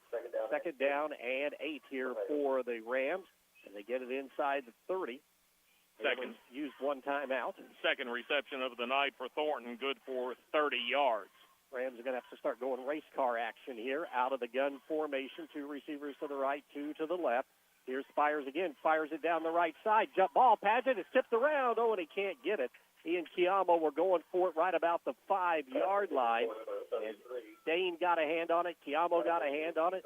Almost deflected it back to the Ram receiver, but falls incomplete. Yeah, Chiamo just close enough to put that hand up, maybe deflect it a little bit, if nothing else, distract Padgett from being able to come down with that one. Very close, though. And, again, they're just trying to get Padgett in space and see if he can make some plays. And I think they're almost to the point where they need to do that with Thornton, too, because he's big enough and strong enough to where Valley really has to get after him with a couple of defenders to bring him down. 3rd down and 8, play clock down to 2. Padgett in motion right side. Here's Spires it out to the right side. It is caught and brought down. That's Walls. He's still on his feet near the first down marker at the 22. The Rams had 2 receivers right there, and all of a sudden Walls and Padgett were fighting for it. Yeah, and we got a flag on the play. It's thrown at the 25-yard line. It's downfield, most likely against the defense. See if maybe it's pass interference against Valley, and it is. So the Rams will take that penalty. Yeah, they'll take that because it was going to be a yard or 2 short of the first down, and they will mark it off from that spot maybe. Yes, right about the 22-yard line. 1:27 to go, so Rams still plenty of time.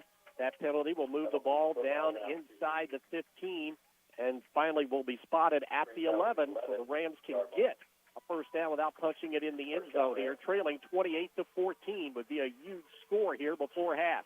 Rams again go to the spread formation out of the gun. Back is Spires, steps up, fires a fade into the corner. Thornton, but it's over his head and out of bounds. Has tried to go to that long side of the field, and Justin just couldn't get there in time. In fact, I think if he would have caught it, he'd been out of bounds. Yep. He ran out of room there on that left side. Yeah, laid it out there in good fashion. The only problem was the defender saw the pass, I think, before Thornton did. He kind of broke on it, and Thornton, he was almost in a position where he was going to have to knock it down as opposed to just trying to catch it. Wound up going a little further than what the defender thought, so Thornton had a good chance at it. 2nd down and 10 at the 11. Out of the gun. Here's Spires over the middle. He tried to go to Sullivan at the goal line, but fires it behind him, incomplete. And it's going to be 3rd down and 10. Now, those passes to Sullivan so far, they have completed 1 of 2, but both have been high, and even Sullivan wasn't going to be able to get up high enough to get that one. It was well overthrown. That'll bring up a third down for Paoli. So far, 0 for 5 on their third down tries. Ball at the 11-yard line over on the right hash mark. 28-14, Valley on top right before half. Rams looking to get a big score here. Oh, the snap is high over the head of Spires. He's going to have to fall on it, and it's still loose. Valley may have come up with it, and they do as the Blackhawks get another huge turnover. Ethan Parker, number 68, comes up with the fumble recovery on the high snap with 1:04 to go. Well, the mistakes had been killing Paoli the first couple of weeks, and another one comes on a vital drive for Paoli. They needed to get some points on that drive and get the ball back to start the second half to have a really good shot. And now Valley, let's see what kind of passing game they've got. They've still got 1:04 to go in the first half. I think they've called 2 timeouts so far, so not a whole lot of timeouts to work with. Rams cannot afford to give up a score. Handed off left side, Perkiser. Perkiser going to be met right at the line of scrimmage. Tyler Ross in there. He made a nice job to reach up and grab him around the shoulder pads. Then his teammates were able to come up and clean it up here. As getting up off the pile is Thornton as well. No gain on the play, and it'll be second down at 10. We roll under 50 seconds to go, and the Hawks in really no hurry. No, and don't have to be. They've got a 2-score lead. Have played well in the first half. They may just be willing, unless something breaks, to settle for that 2-score lead at halftime. Second down and 10. 2 men in the slot, left side, single setback. Here's Buchanan on the run over the left side. Breaks 1 tackle, but not the second. Driven back to the 25-yard line. Spires comes up there on the play for the Rams along with Hannon. Loss of 1 on the play, make it 3rd and 11, and that should be the final play of this first half. And we've seen some points. We thought we might, and we did. Valley coming in, averaging over 60 a game. They've got 28 here at the half, and that will be the first half of play here in the Orange Bowl at Cook Field. And Springs Valley will go to the locker room, leading it by a score of 28-14 on the Sullivan Financial Consulting of Raymond James scoreboard. You're listening to Rams football on Mix 95.3. Discover the convenience of Hoosier Hardware, now offering a comprehensive selection of ammunition for all your shooting needs. Located on 1st Street, 1 block from the square, we are your one-stop shop for plumbing, electrical, painting, mobile home parts, water heaters, and general hardware supplies. In addition to our extensive inventory, we fill propane tanks, providing you with a cost-effective solution. Visit us today or call 812-723-2708 to see why Hoosier Hardware stands out for quality and service in the community. Looking for top-notch fuel that keeps your engine running smoothly? Pull into Riley Oil, your trusted supplier of marathon fuels. With convenient locations in Paoli, Orleans, and Hardinsburg, we've got you covered. Enjoy the ease of paying at the pump 24/7 or swing by Paoli where we'll pump the gas for you. Grab a snack and drink and be on your way with Riley Oil, fueling your journey every mile of the way.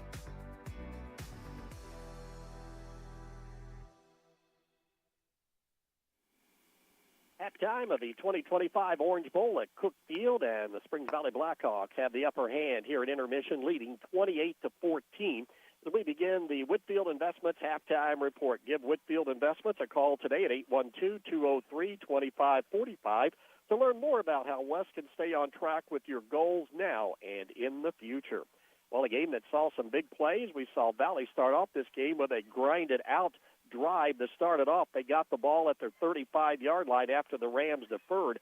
They went 17 plays, and they also were able to convert on 3 fourth downs in that particular drive, all on the running of their quarterback, senior Blake Buchanan, and he ended up capping it off with a 7-yard touchdown run with 2:36 to go. The 2-point run was no good, and it was 6-0, and Valley had not even let Paoli touch the football yet as the Rams found themselves down by 6, and Paoli comes back. They get the kickoff at their own 32.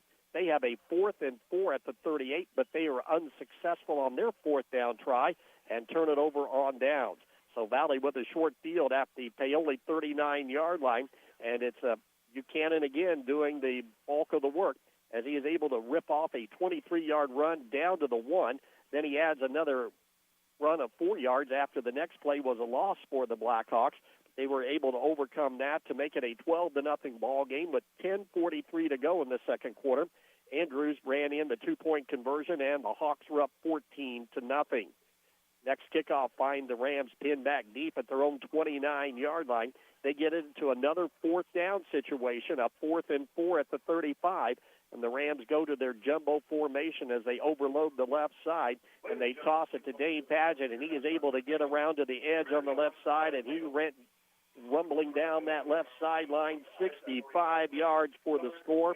That cut the lead to 12-6 with 8:13 to go. The extra point, though, was blocked by Perkiser, and that kept the score at 14-6. Spring Valley pinned back at their own 16 on that kickoff, but then they waste no time as Augie Perkiser able to rip off an 83-yard touchdown run down the left sideline in front of the Blackhawk team and fans. That score coming with 7:13 to go before halftime, made it 20-6. The extra point was no good, the pass play, and it kept it at 20-6. Rams needed something big to happen. They get the ball at their own 44-yard line. They are able to move the ball downfield. They have a 4th and 7 as they abandon the run and go to the spread and start throwing it around Cook Field tonight. Big play was 4th and 7 at the 47. A pass play to Thornton got it to 30 to keep the drive alive. And then a pass down to Padgett to the 1-yard line. And Spires caps it off with a 1-yard touchdown run with 3:59 to go to make it 20-12. Then Spires adds 2 more on the quarterback keeper to make it 20-14. With just 3:59 to go, and the Rams thought that they were in good shape. But Valley, they had other ideas. On the kickoff, Graham Notcher able to go back to the 10-yard line, his right side. He goes all the way to the left side, again down the Valley sideline, and he is able to break a couple of tackles between the 40 and 50. Then it was clean green grass the rest of the way, and Notcher a 90-yard kickoff return for the touchdown, taking it to the house with 3:42 to go. That made it 26-14. All stop. The Hawks had to overcome a penalty on their 2-point conversion, move the ball back to the 12, but Noah able to run it in for the 2-point conversion. That made it 28-14. The Rams, again, were moving right before half as they had it inside 1st and 10 at the 11, but then a high snap.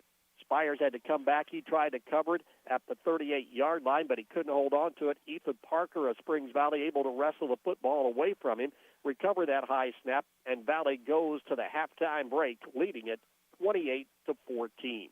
When we continue with the Whitfield Investments halftime report, we'll take a look at first half stats, both team and individual-wise.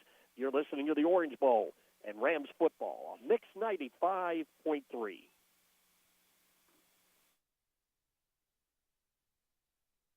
Craving bold flavors and a fiesta for your taste buds? Come to El Compadre Mexican Restaurant, now open at their brand new location in Paoli at 300 East Main Street. For sizzling fajitas to cheesy enchiladas and the best Mexican food around, it's a flavor-packed party you won't want to miss. Visit us in Paoli or check out our other locations in West Baden, Orleans, Mitchell, Bedford, and now Palmyra. El Compadre, where the flavor is as bold as the fun. Open Monday through Thursdays and Sundays from 11 to 9 p.m. and Friday and Saturdays from 11 to 10 p.m.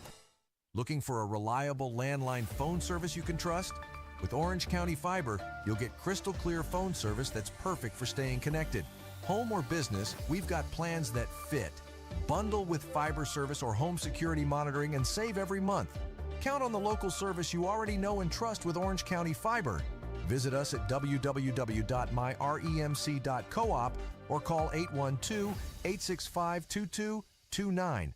Simple, dependable service made just for you. Satisfy your cravings with KFC's world-famous fried chicken. What began from a humble service station in Corbin, Kentucky now includes over 24,000 KFC outlets in more than 145 countries and territories around the world. It's real meals made the hard way. Now you can enjoy their world-famous fried chicken in a variety of ways, from buckets to meal deals, sides, and desserts. Stop by the KFC at 925 North Gospel Street in Paoli. It's finger-licking good. Well, we are at the half, and right now, Springs Valley, the Blackhawks, getting the better of the Paoli Rams. Your score at 28-14. Whitfield Investments halftime report continues as we take a look at some of the team totals from first half action.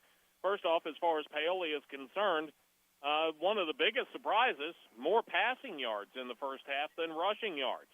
Paoli with a total of 178 yards of offense, 84 of that on the ground, 94 as a result of passing the football. Breaking it down to the individual totals, Dane Padgett leads the way on the ground with 67 rushing yards, only 2 carries for Dane in that first half of play. Then next on the list, Cooper Spires. He had 5 carries, credited for 10 yards gained. And Tyler Hannon out of that fullback spot. Normally he's the workhorse, but only 3 carries for Hannon in the first half for a total of 7 yards. As far as the passing is concerned, Ed Spires, 7 of 12 overall in that first half of play for 94 yards. The completions, 3 of them to Dane Padgett for 51 yards. Justin Thornton, he had 2 catches for 30 yards. Then Cade Walls, 1 catch for 7, and Ian Sullivan, 1 catch for 6. So 178 total yards of offense for Paoli in the first half, and better than half of that credited to Dane Padgett, 67 yards rushing and 51 yards receiving. 28-14, that's your halftime score. Paoli trailing Springs Valley. We'll take a break, and when we come back, we will flip the page over to the Valley side of things. You're listening to Rams and Blackhawks football on Mix 95.3. Discover the convenience of Hoosier Hardware, now offering a comprehensive selection of ammunition for all your shooting needs. Located on 1st Street, 1 block from the square, we are your one-stop shop for plumbing, electrical, painting, mobile home parts, water heaters, and general hardware supplies. In addition to our extensive inventory, we fill propane tanks, providing you with a cost-effective solution. Visit us today or call 812-723-2708 to see why Hoosier Hardware stands out for quality and service in the community. Looking for top-notch fuel that keeps your engine running smoothly? Pull into Riley Oil, your trusted supplier of marathon fuels. With convenient locations in Paoli, Orleans, and Hardinsburg, we've got you covered. Enjoy the ease of paying at the pump 24/7 or swing by Paoli where we'll pump the gas for you. Grab a snack and drink and be on your way with Riley Oil, fueling your journey every mile of the way.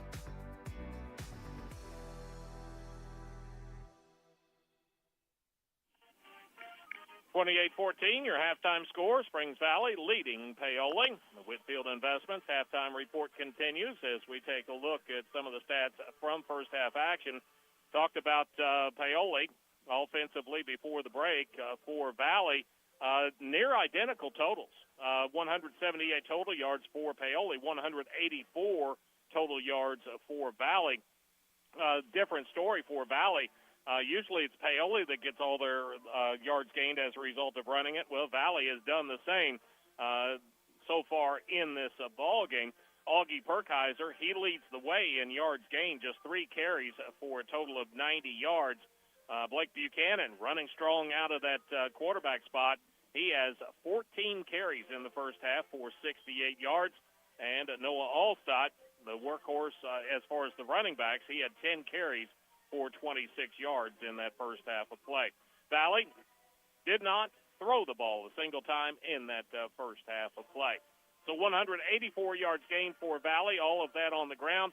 178 yards gained for Paoli, 94 as a result of throwing it, 84 as a result of passing it. We'll take a break. When we come back, we'll be taking a look at some of the team stats from first half action. You're listening to Rams football on Mix 95.3.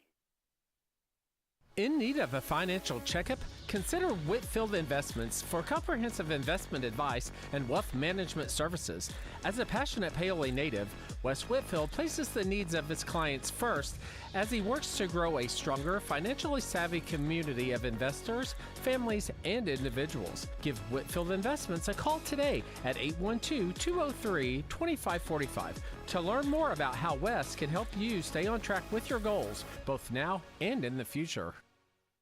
Craving bold flavors and a fiesta for your taste buds? Come to El Compadre Mexican Restaurant, now open at their brand new location in Paoli at 300 East Main Street. For sizzling fajitas to cheesy enchiladas and the best Mexican food around, it's a flavor-packed party you won't want to miss. Visit us in Paoli or check out our other locations in West Baden, Orleans, Mitchell, Bedford, and now Palmyra. El Compadre, where the flavor is as bold as the fun. Open Monday through Thursdays and Sundays from 11 to 9 p.m. and Friday and Saturdays from 11 to 10 p.m. Well, we are at the half, and the Whitfield Investments halftime report continues as we take a look at halftime stats as far as the two teams are concerned. Looking at first downs, just about even. Paoli with one more first down than what Valley had. 5 first downs for Paoli. Let's see, 3 as a result of passing it, 1 as a result of a rush, and 1 as a result of a penalty. For Valley, got them for 4 first downs on the night, all as a result of running the football. Third down tries, Paoli 0 for 5 in that first half of play. Valley, they were 2 of 5.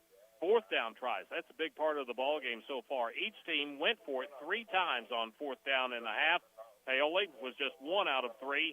Valley was 3 of 3. Turnovers, that was a big issue for Paoli last week.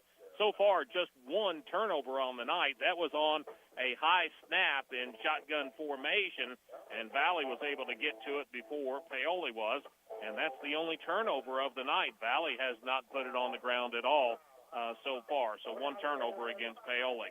Penalties, 1 on each team. 1 against Paoli was a procedure penalty for 5 yards, and Valley, they were called for a pass interference penalty for 15 yards. Scores by the quarters. Valley was up after 1, 6-0. Second quarter, Valley, 22 points in that quarter alone. Paoli put up 14 of their own, and that gets us to a 22-14 halftime score in favor of Springs Valley. Well, we'll get another break in. When we come back, we'll be talking about the Ram Report. You're listening to Rams football on Mix 95.3. Looking for a reliable landline phone service you can trust? With Orange County Fiber, you'll get crystal clear phone service that's perfect for staying connected. Home or business, we've got plans that fit.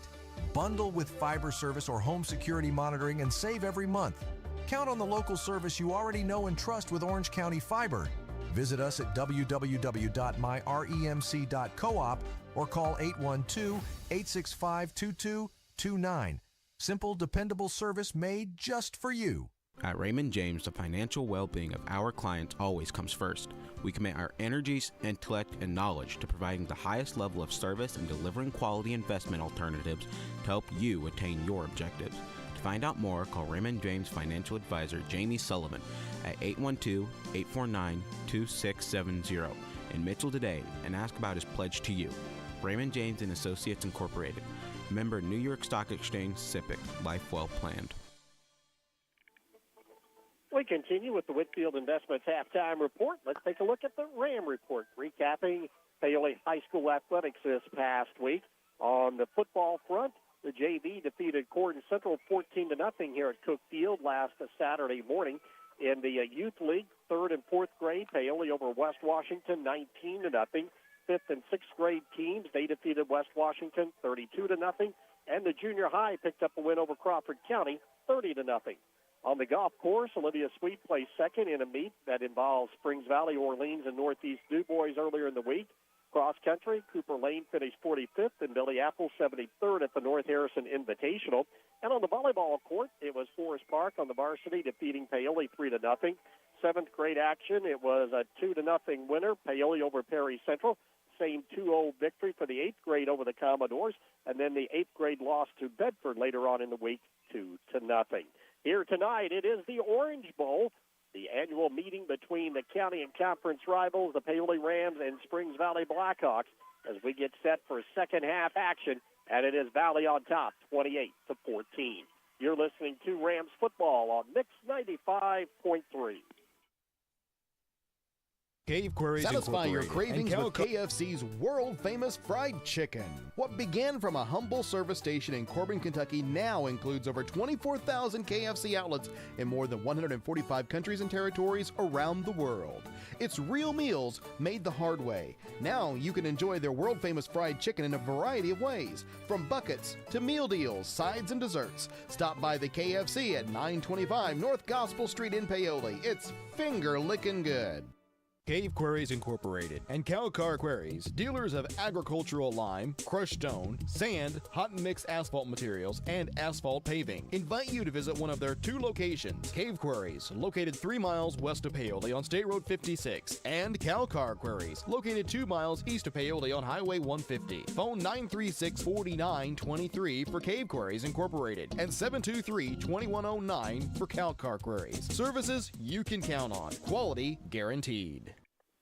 Our halftime report this evening's been brought to you by Whitfield Investments. Give Whitfield Investments a call today at 812-203-2545 to learn more about how West can keep you on track with your goals now and in the future. Well, the Rams' goal is to come out here and get a quick score, get right back into this ball game. And one of the neat things about this rivalry game is when we go down before, we see a lot of former players that come back to watch this matchup. Chance to talk with 2 former great Ram players who went on to play college football, that being Tom Moore and David Meadows, who drove up together from Louisville. David said he did the driving, but Tom did all the talking. So I said, well, hey, there you go. Quite the surprise. Boy, big turnover right there before the Rams. They could have used a score. If they got down to 1 score here, let's see what happens if they can regain some of this momentum. Yep, huge turnover just before the half. Paoli had gotten down into a threatening position, wound up turning it over on the high snap. So, it's simple strategy. If you're Paoli, you got to score. Got to score this possession. If you're Paoli on the second possession defensively, you got to get a stop. They have not stopped Valley's offense yet tonight. So you got to get a score, got to get a stop, and then you go from there. Of course, all the strategy I've talked about tonight, no part of it has worked out or been in evidence, let's say. Well, it's your turn then. You've got the odds on your side. Yeah, we've flipped to the second half. I'm a stronger second half predictor. Trevin Beavers to kick it off. Back deep will be Thornton and Walls for the Rams to get quarter number 3 of the Orange Bowl underway. Now under the lights here at Cook Field in front of a great crowd from Springs Valley and Paoli here tonight. And, of course, we thank you for tuning in. Beavers approaches the ball again, angles it over, fielded right on the run by Beckley. Around a tackler to the 45 and driven out of bounds near midfield as they tried that 3 times in a row. This time, Colton got one that he could handle and do something with, and gives the Rams great field position at midfield to start the drive here in this third quarter of play. All right, got to take advantage of it. See how many different ways you can get the ball to Padgett and to Thornton. See what adjustments this Blackhawk defense makes with that passing that they got burned with a little bit in that first half. Rams will break out of the huddle. They've been going to the spread. That was their best offense. Go back under center with the single setback and go to that jumbo formation with 3 receivers lined up along the line of scrimmage on the left side. See if they toss it to Padgett. They do. He scored 1 touchdown on this, but not this time. He is going to be met for a loss. Blackhawks do a nice job of stringing it out as Allstott that came. And, boy, Braylon Kovas comes out holding an elbow or an arm. That is not a good sign. He'll be able to get off the field, but no, he will not. He'll go down at midfield there as he is in some pain. Don't know what happened there. Looks as though it might have been a shoulder or a collarbone, but he's a good two-way senior player for the Blackhawks. The way he was carrying that arm, it looks like a shoulder, and that's what he's kind of grabbing at as he rolls over. The trainers come out to take a look at him. Hopefully just a stinger, not some kind of a dislocation or anything like that. I'll quickly set this Rams offense as Cooper Spires at quarterback. See, Tyler Hannon has had his role limited when the Rams go to that spread offense. Cohen Brace, Dane Padgett are your slots. Ian Sullivan and Cade Walls have been your receivers. Landon Smith, Wyatt Baker, the tackles. Avery Hamby and Kentley Scholl, the guards. And Dom Garcia, the Rams center. For this defense for Springs Valley, 4 down linemen are Paxton Roach, Logan Russell, Kevin Carnes, and Ethan Parker. Linebackers, Augie Perkiser, Bryson Cave, and Noah Allstott. Kiamo at one corner, Notcher at the other. Then Landon Weeks in the secondary, and they're going to have to make a change now with Kovas going out. And it looks as though coming up, they'll move Notcher over from one side as well as along with Kiamo and try and get everybody squared away there. And see what happens. Still carrying that shoulder real low when he got off of the field, but they were able to help him up at least. Elijah Dickey comes in the secondary for the Blackhawks. As the Rams go to that jumbo set again, back to pass, rolling right is Cooper Spires fires it down, and there's contact as Kiamo he did not turn to look at the football and just rode the Ram receiver, Justin Thornton, down the numbers, and that's going to be a pass interference play. The Hawks are going to argue maybe that it was not a catchable pass. Possibility, but the coaches came down, and they were more on the player than they were saying anything about the call. No dispute of the call, I don't think. They're just trying to coach him up and get him to the point where, you're just not running into the guy. You have to make some sort of a play on the football. That'll be the second pass interference penalty of the night against Valley. Second time that Paoli's gotten a first down as a result of that. So 2 calls against Valley for 30 yards. Now to move the ball down inside the 40-yard line to the 39. First down and 10 for the Rams, who trail by 2 scores here to start this second half. Back to the flex bone formation. Spires under center. He's going to come. He's going to option it. Comes to Paget. He's to the 40. And Thornton as he is knocked out of bounds close to the 36, 37-yard line. Perkiser and Weeks in there on the tackle. Gain of 2 on the play, make it second down and 8 for the Rams. And they try to get something going out of their regular offense. Again, we saw a lot of the flex bone early, but then the spread offense in that second quarter.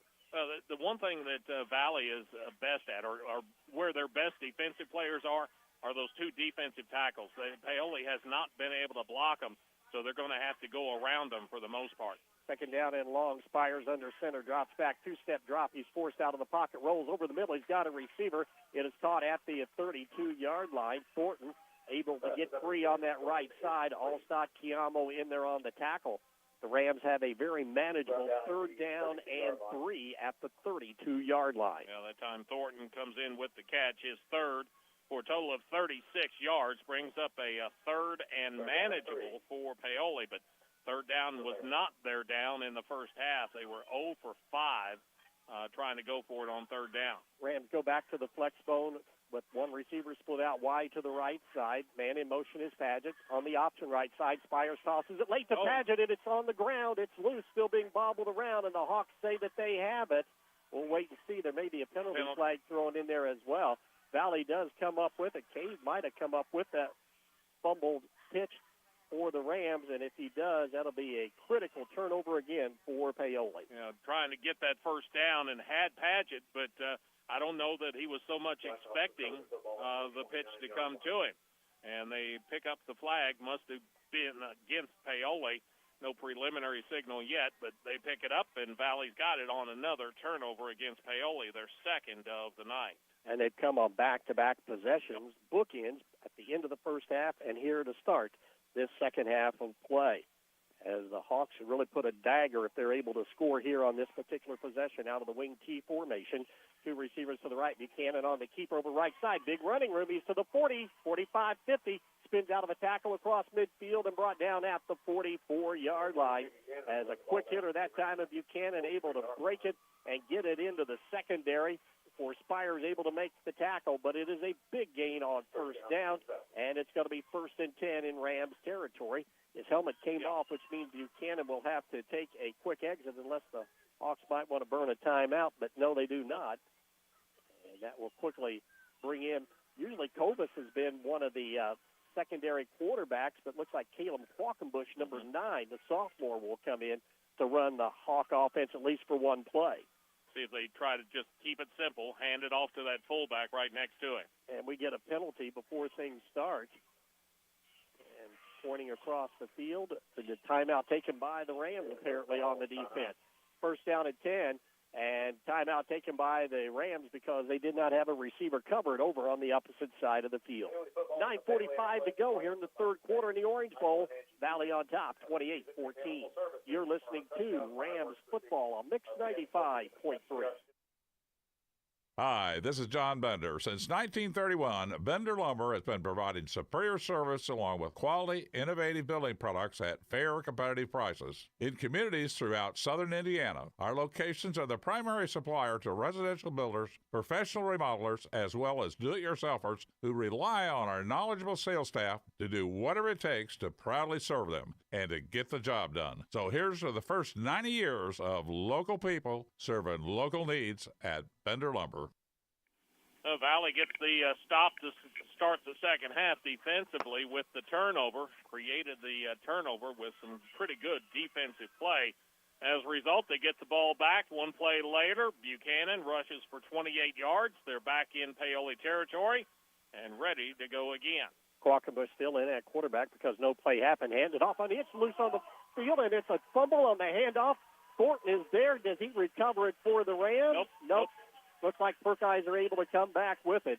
But some heart skipped a beat that time across the Valley Way as Thornton saw that ball and just couldn't get his hands on it. Give Perkeyser credit for recovering that loose football on the handoff. Valley loses a couple, but they still retain possession. Yeah, sometimes the toughest thing can be to find that football when you're looking for it if you're the one that it dropped or dropped behind. Perkeyser, he didn't react first to it, but he was closest, and as a result, he was able to get on it and wrestle it away and keep possession for Valley. So negative play for Valley. Let's see if Paoli defensively can capitalize. Second down and 13. The ball at the 46-yard line. Buchanan back in after that one play. Splits two receivers out wide to the right side. He and Perkeyser in the backfield for the Valley Hawks. Rams just turned it over. Here's Buchanan on the run, right side again. Big running room, lowers those shoulder pads, moves the pile forward down inside the 40 to the 39-yard line. As the Rams defense fires, comes in there along with Hannon on the tackle, a gain of 4, make it third down and 6. But the Hawks are in 4-down territory, no doubt. And that gain will put Buchanan over 100 yards rushing on the night, 103 on 16 carries. Just a simple quarterback draw that time. Get the snap, find a hole, get to it, get through it, and get what you can, and makes third down a little more manageable. Hawks would like to have a drive to open up this half like they did the first half, a long time-consuming touchdown drive. Valley runs some players on and off the field here late in the play clock, and they're going to have to burn a timeout with 8:10 to go here in the third quarter. And Valley on top in the Orange Bowl, 28-14 over Paoli. You're listening to Rams football on Mix 95.3. You can make a difference in the life of abused and neglected children in Orange County. I'm Orange County Circuit Court Judge Steve Owen, and we have a court-appointed special advocate program, or CASA, right here in Orange County, and we need your help. There's no special skills required, and we can train you on the skills that are needed. All you have to do is just call Robin Brown today and tell her that you want to help us help these children feel safe and loved here in Orange County. That's Orange County CASA at 812-653-4889.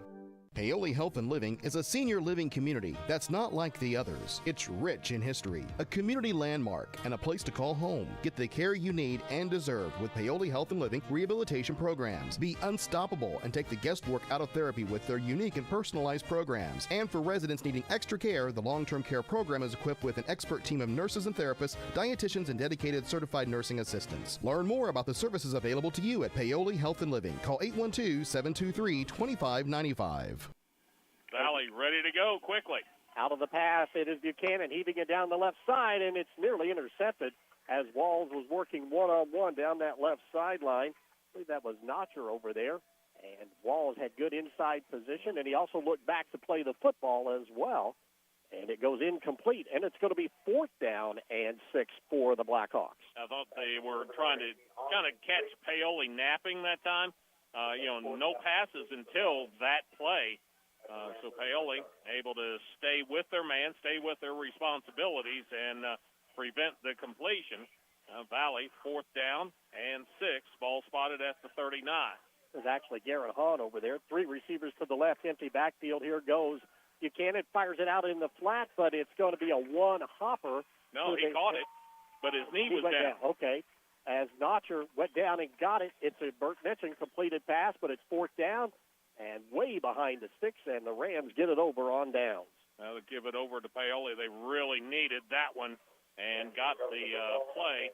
Notcher, he just went down trying to make that catch and forgot all about keeping the knee off of the ground. So Valley turns it over on downs. Paoli gets it back basically where they started the second half after the kick. At their own 43-yard line, 1st down and 10.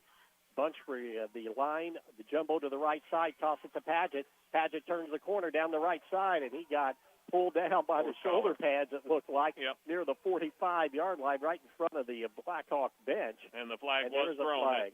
at the 45. And that will be more than likely a horse collar, personal foul. It will be. Really couldn't tell from our angle. It kind of looked like that is what happened, but really didn't know for sure. When they cleared everybody away, there was the yellow flag on the field. Well, Valley's definitely getting their money's worth on the penalties tonight. Haven't had a 5-yarder or a 10-yarder. Every one's been a 15-yard penalty.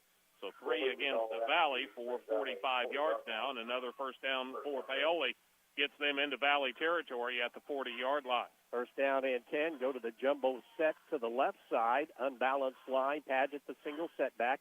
Come to the right side. Hand it off to Dane. Dane gets rattled one tackle at the 35 and falls forward close to the 32, 33-yard line. As Rams tried to go to the weak side that time.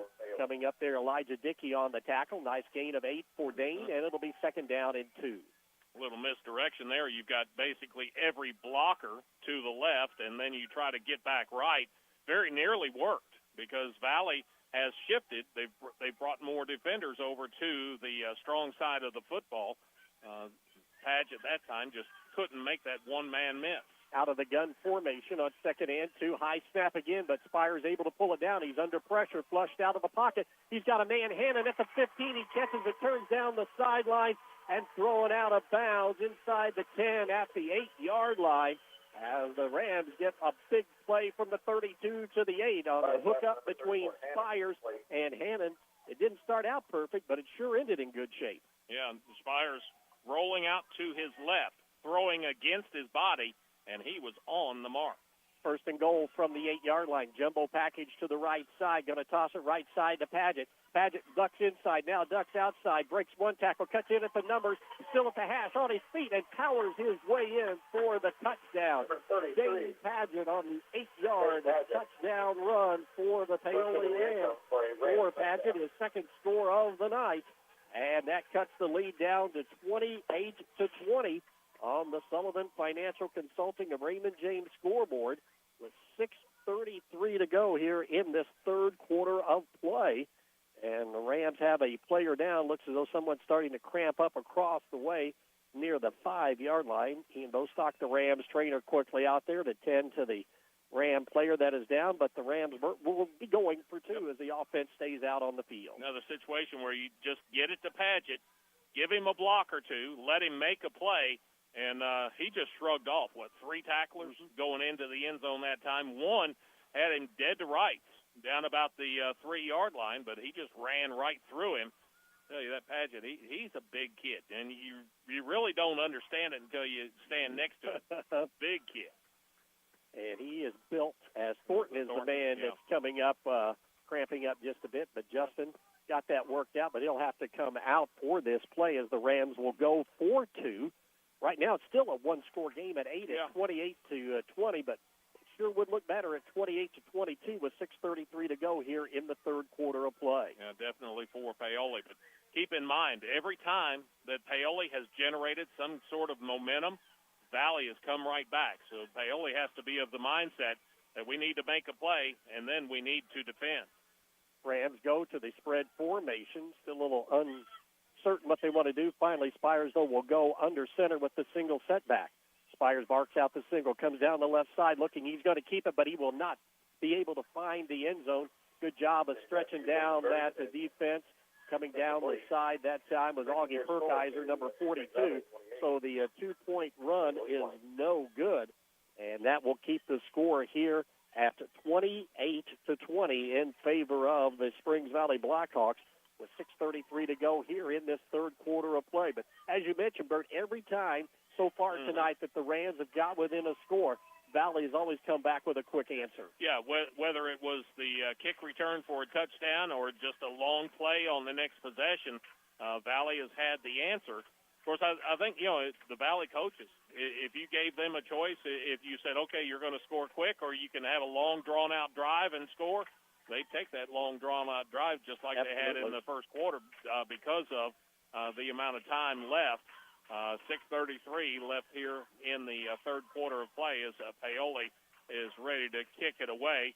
put the toe to it at about the 40-yard line. Valley, they've got two guys back, and one's at the 10, one's at the 15. Those deep men are Graham Notcher already has returned one for a 90-yard kickoff return. Bryson Cade joins him back there. Alvaro Gavino for the Rams, able to tee it off. See if the Rams can pin back this Blackhawk team here on this kickoff. Last return was to the Valley sideline. Let's see if they go back to that because they had it blocked so well. Alvaro ready to go, waiting on the official signal. And the whistle sounds and he is ready to approach the football. Oh, and he falls, and that probably will be an offside. Yep. The Rams were timing it, ready to go, but Alvaro, for some reason, lost his footing there, and that's going to cost him 5. Well, what they were going to do was kick away from the guy that took it back for a touchdown last time, and when Paoli's kicker comes up to it, loses his footing because he's trying to shift directions and angle it over to the right side. So Paoli, that'll back him up 5 yards. Write that down as the second penalty against Paoli on the night. And now they'll kick it from 5 yards further back. Alvaro still learning the rules of American football and was going to go back 10, but they said, nope, come up. You only have to go 5 to the 35. Still waiting now. See if we can get our steps in and ready to go. Concentrating on the football. Now he boots it away. High end over end kick. Drives Cade back to the 20. Right at the numbers. Left side to the 30. Looks inside. Cuts back outside. Going to be hit and driven down at the 35-yard line. Good kickoff coverage there for the Rams. One of those was Derek Albertson, number 14 in there on that coverage for Paoli. And it'll be 1st and 10 for the Blackhawks. They'll have it at their own 35-yard line. Springs Valley, the only time that they have been turned away and stopped was their last possession. See if the Rams can come back with back-to-back stops. Buchanan, the quarterback, Allstott, and Perkiser now in the backfield. We see outside will be Weeks along with Pax Roach, the tight end, and also Garrett Hahn, number 18. 1st down and 10 out of the wing T formation. Ball over on that left hash mark.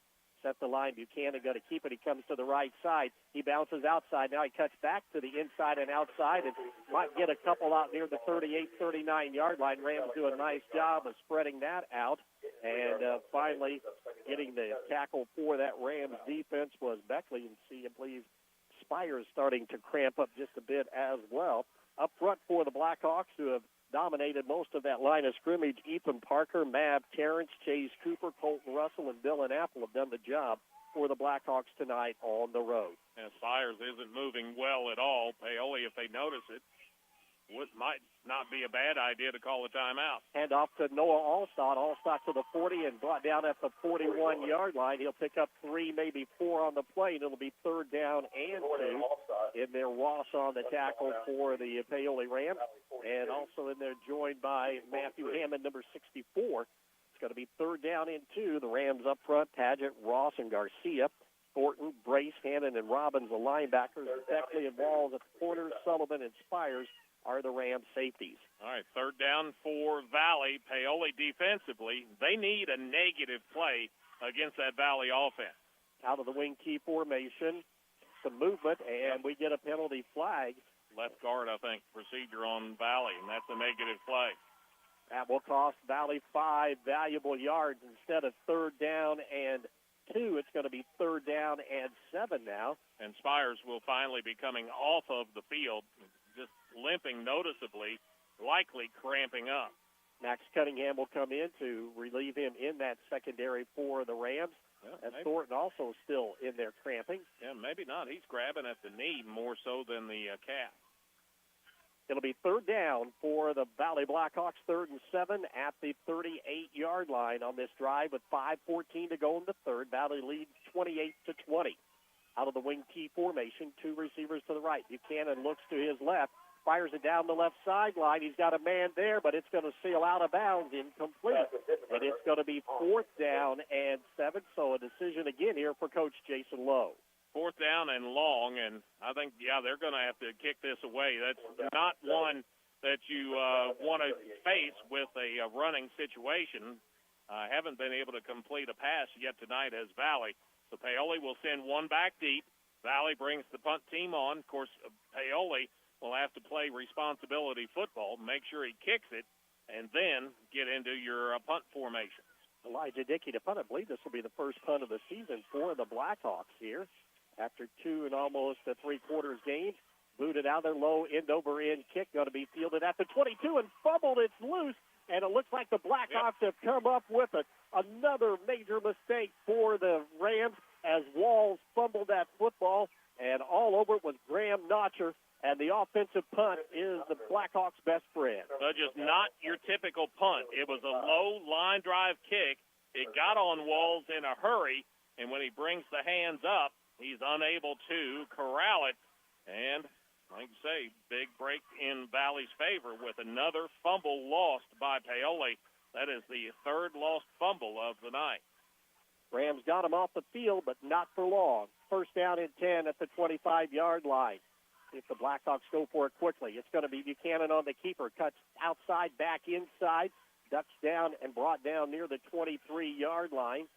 As the Rams quickly come out, Hannon in there on that tackle. The Rams also have another player down, cramping up, I believe, as well. I don't know if that's Thornton again or not. But Spire's trying to help him out. And now the training crew will come out for the Rams with 4:47 to go, 28-20. Official timeout going to be taken for the injury as Ian Bostock for the Rams comes out. We were thinking maybe if anybody had cramping issues tonight, it might be on the side of the Blackhawks because their starters have not played more than a half the first 2 ball games, and now they are a little over halfway through this third quarter of play. And for the Rams, they've had a couple of issues. Thornton is one of them. He's still trying to walk his off in the Rams bench. We've seen Cooper Spires come out. Still just trying to see who the number is, but man, if you've had a cramp, you know exactly what that young man is going through right now. And I'm looking over here. Is this Thornton on the sideline in front of us? And who is it that's down in the middle? Can't see the number yet, just yet. With his back on the ground, and Rams have huddled around their defensive coordinator over here, being Coach Aaron Hannon, trying to get one more stop here in this third quarter after they had already made one big stop. And most importantly, trying to get some fluids in the boys. The girls with the water bottles were out there pretty quick, and they're going to have to rush one over to the man that's down. He got up and then immediately went right back down. So that's just how serious that cramping issue is for him. As the Rams defense now comes back out on the field. It's 2nd down and 8, ball at the 23 of Paoli after the Rams fumbled that punt to give the Hawks new life again. And another big turnover. The Rams had one fumble right before half. They fumbled in their opening drive of this third quarter play, and now here they have fumbled again to give the ball back to the Hawks deep in Rams territory. And Valley, a good team like we have seen, they usually take advantage of situations like this. All right, try to help him up one more time. That's Trey, or is it Dane, maybe? Yeah, it is Dane, number 33. Yeah, he's not going to put any weight on it, trying to make sure that he doesn't cramp up again. He can come over, and they can continue to stretch him out a little bit, get some fluids in him, and see if that helps. Of course, to avoid cramping during the ball game, you almost have to start getting the fluids in them the day before. Right. And that's about the only way. 2nd down and 7 for the Hawks. They go to a tight formation. Buchanan out of the gun in the wing. He's going to keep it. He goes left side, cuts up the middle. He's going to be drugged down from behind as he gets down to the 25-yard line. A nice play that time coming up for the Rams. Trey Robbins, number 30. A gain of close to 7 on the play, and it's going to be 3rd down, short 2, long 1, as the ball resting in the red zone at the 16-yard line. Yeah, Valley 2 out of 7 so far on their 3rd down tries. This one, very manageable, though, 3rd and short. Once again, out of the wing tee, the gun, tied in, tied on the right side. The wingman goes on the left side, and also put the slot on the left side. Single set back with Buchanan, going to hand it off. That's going to be Perkiser, or make the rather Allstott. Allstott over the right side. He gets inside the 15. That'll be enough for a first down to the 12-yard line, and it'll be 1st and 10 for the Blackhawks as Dom Garcia in there on the tackle for the Rams. Just got that push in the middle, and then Perkiser, he's able to kind of break it out to the right side and pushed his way forward for the first down. 3:45 and counting here in the third in the Orange Bowl. The Hawks lead at 28-20, but threatening here in the third quarter. 1st and 10 from the 12. Out of the wing tee, Buchanan keeps it over the left side, hitting the backfield, able to escape, twisting and turning down to the 9-yard line. Before he is brought down, Cade Walls in there on the tackle along with Beckley. Gain of 3, close to 4 on the play. Call it 2nd down and 6. 20 carries on the night now for Blake Buchanan, and he's gained 119 yards. He has been busy tonight, almost double the number of carries of anybody else for Valley. He came into the game with only 11 carries in the first 2 games. Split 2 receivers out to the right side on 2nd down and 6. That's the wide side of the field, out of the wing T gun formation. Buchanan sets the offense. He's going to keep it. He comes to the backfield. He's tripped up. Rams got good penetration that time. I believe that was Hannon or Robbins who got back in there very quickly and forced him to make a cut back in. And Buchanan is brought down finally in that secondary. And he has a shoe issue right now that needs to be retied. He'll pick up a couple on the play, and it's going to be 3rd down and 4 with the ball marked at the Rams' 6-yard line. A lot of times as a defender, you're just reaching for whatever you can get a hold of. That time somebody got a hold of a shoe and didn't let it go. He's got it back on and tied and ready to go again. Clock rolling, 2:35 to go in the third. Valley trying to take advantage of another Ram turnover. Buchanan brings them out on 3rd down and 4 at the 6-yard line. Wing T gun formation. Cannon barks out the signal. He's going to hand it off to the halfback. That's Allstott. Allstott stood up as he gets down to the 5. A gain of 1 tough yard. As the Rams a nice job of gang tackling there. Dom Garcia in there leading the way along with Avery Hamby.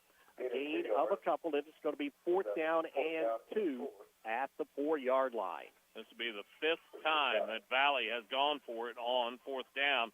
2 out of 4 so far. Paoli, they need a stop here in the worst way. Get the ball back and hope that you've still got a chance at it. Rams got a stop the last time on 4th down, but further out in the field. Big one here for the Hawks. 4th and 2 at the 4. Buchanan out of the gun, sets the offense. He's going to keep it. He darts to the left side, looks inside, and he's going to be very close. Valley says that he has it, and Buchanan also gives him the okay. I believe for Blake, he had all 3 of them in the first drive and gets another critical run here to keep it and make it 1st and goal from the 3. Yeah, he just wanted it. You could tell. He got to the line of scrimmage. Paoli had players there in position, but Buchanan, he just put the shoulders down and kept driving those legs and got forward for enough for the 1st down. Matter of fact, down to the 1-yard line. It's going to be 1st and goal inside the 1, between the 1 and the 2, actually. Out of the wing T formation, handed off to Allstott. Veers left and now back right, and he is in for the score. Noah Allstott finds the end zone one more time here tonight on the 1-yard touchdown run for the Valley Blackhawks, and that increases the lead out to 34-20 on the Sullivan Financial Consulting of Raymond James scoreboard. With just 1:07 to go here in this third quarter of play. And the Hawks will go for that 2-point conversion. And once again, able to come up with another big possession here to keep the Rams at arm's length. Well, that turnover, short field, gave it over to Valley down deep, and they capitalized on it. Out of the wing T for the 2-point conversion, Buchanan hands it off to Allstott. He's running left side. He's got a convoy, and he is in. So Allstott not only gets the touchdown, but he also gets the 2-point conversion for the Valley Blackhawks. His run is good, and that is a big score because that gaps it out to 2-touchdown lead here whenever the Rams had it back to within 1 and a possible possession of the football. But again, the thing that has bugged them and caused them issues all season long, at least through the first 2.5 games, turnovers, comes up to bite them again here late in this third period with just 1:07 to go. But as we mentioned, Valley has been very advantageous, and they've taken advantage of those opportunities. They have, and it just seems like so many times that the Valley kids have been quicker to react to the football when it's on the ground, especially. Paoli has had players in the vicinity. They just haven't reacted as quickly as what the Valley kids have, and it seems like every time you've got one of those 50-50 kind of situations, it seems like Valley is the one coming up with it. And, not only on the turnovers for Paoli, but Valley fumbled it once and was able to get back on it when it looked like Paoli might have a real good chance of coming up with a loose ball. At another point of this game, I think we've said it ever since the first quarter, Rams need to score on this possession. By those two. Still plenty of time left, though, so we'll see. I talked in the pregame. If you just hold Valley to half of what they average, you still got to score over 30 just to keep up with them, and Valley's just a little bit past their halfway average with 36 right now. Beavers to kick it off again, angles it over. It's going to be picked out of the air at the 40-yard line. Beckley, but he is going to be stood up and brought down immediately. Good coverage on that left side for the Hawks, and that was Carter Andrews, number 34, that made the hit. And Valley will have it Paoli will have it decent field position. Going to mark it officially at the 39-yard line here, so that's where it will be for the Valley for Paoli. All right. Good Spires coming back out. Still kind of limping a little bit. Of course, he had the injury to his right knee in the first half. He was kind of grabbing at the left knee when he came out of a series or so ago. But he's back in there, and he'll line up shotgun formation.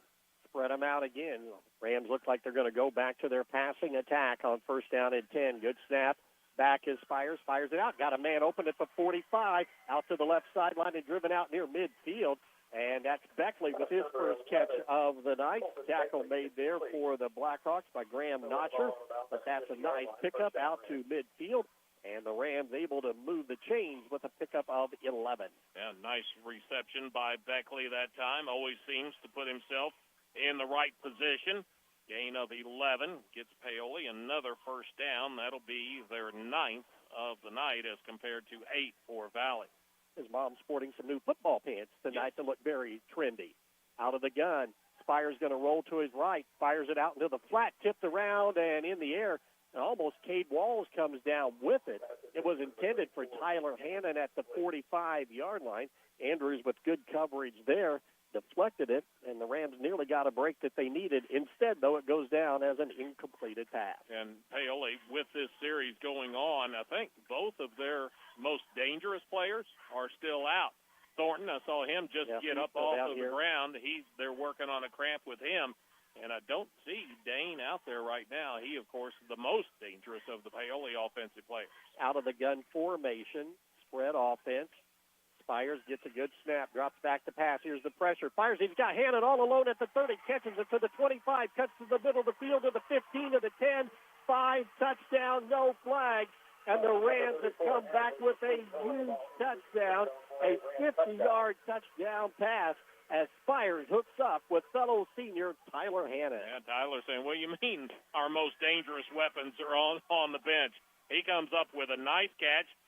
Made a move against the Valley defenders and got himself into the end zone in really good shape. And now Paoli faced with the opportunity to get 2 more. They need 2 because right now it's a 10-point ball game.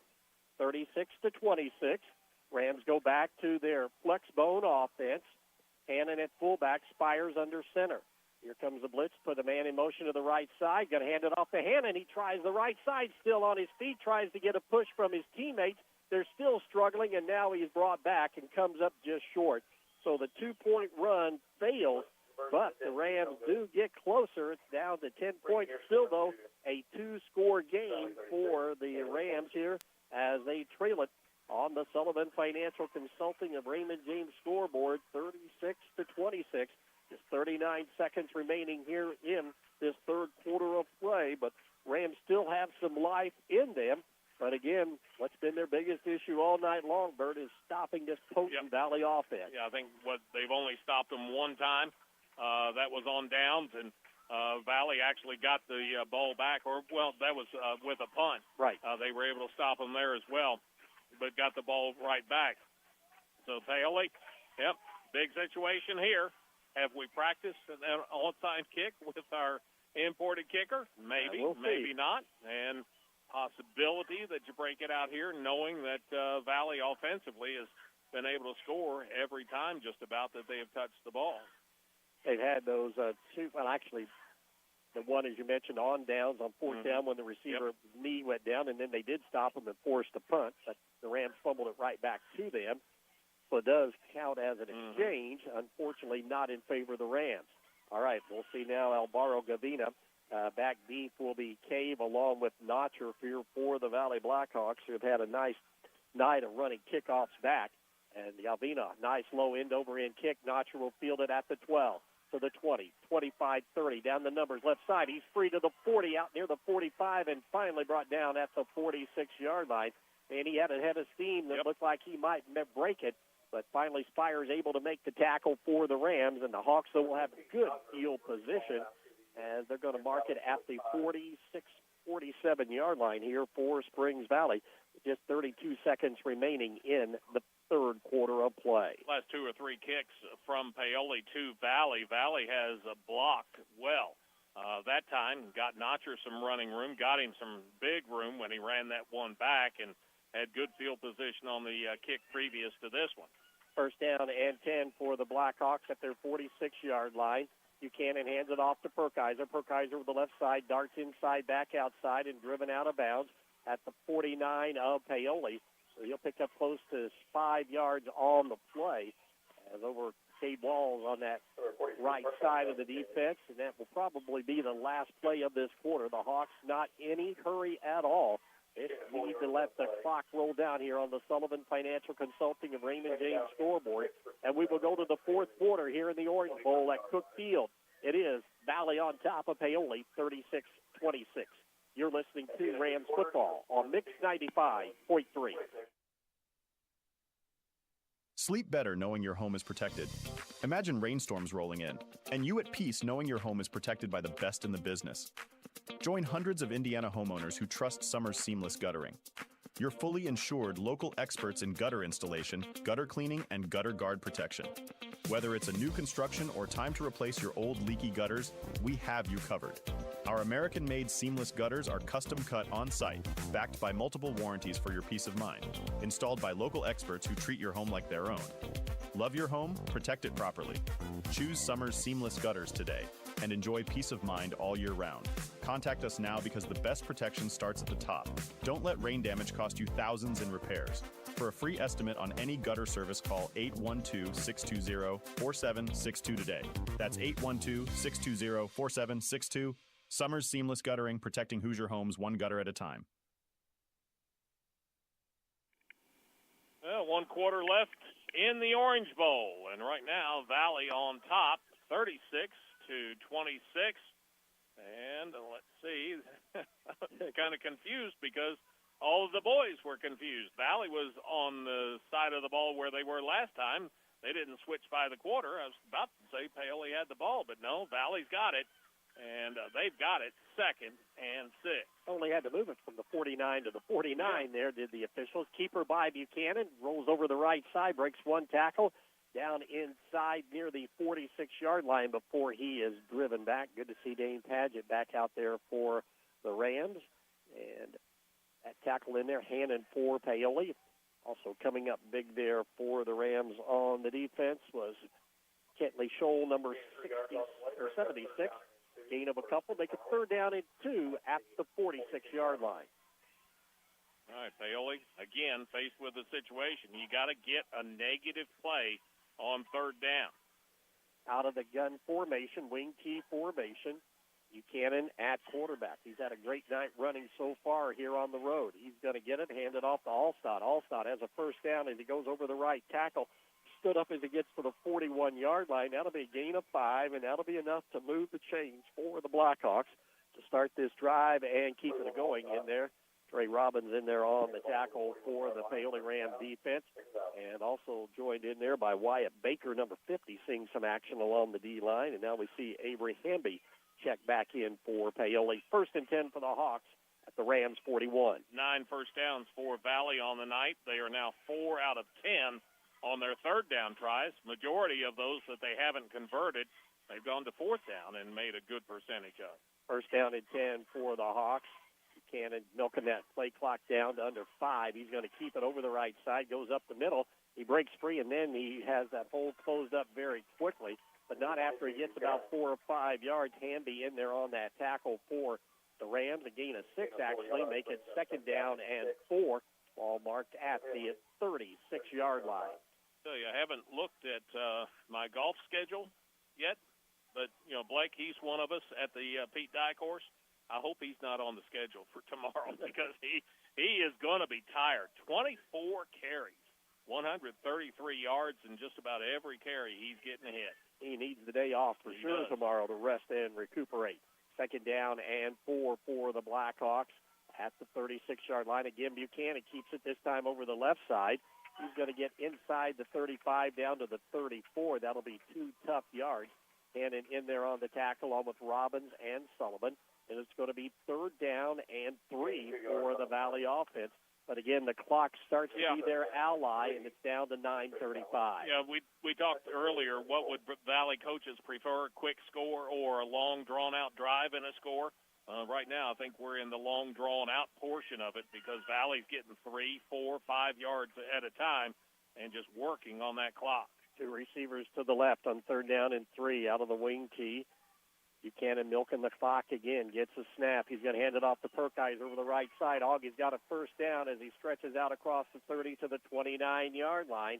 It's enough for a Blackhawk 1st down. Keeps the drive going and the chains moving. And it's going to be 1st and 10 in there. Ross on the tackle for the Rams defense. And Valley another new set of downs as we roll under 9 minutes to go in the ball game. Didn't get a chance on Perkeyser's last carry to mention that he was over 100 yards rushing, but I do now. 7 carries, 107 yards for Perkeyser. 1st down and 10 for the Blackhawks in Rams territory. Wing T formation again. Buchanan looks at that play clock, lets it roll under 5, takes a snap, comes to the left side, tries to get outside, but Trey Robbins did a great job of shedding the block that time and corralled Buchanan for a loss to the 31-yard line. That'll be a -2 pickup, and 2nd down and 12 facing the Blackhawk offense. One of the few negative plays for Valley tonight. I'm looking down, I'm seeing 4 running plays that Paoli has gotten them for minus yardage, and that was just the 4th right there.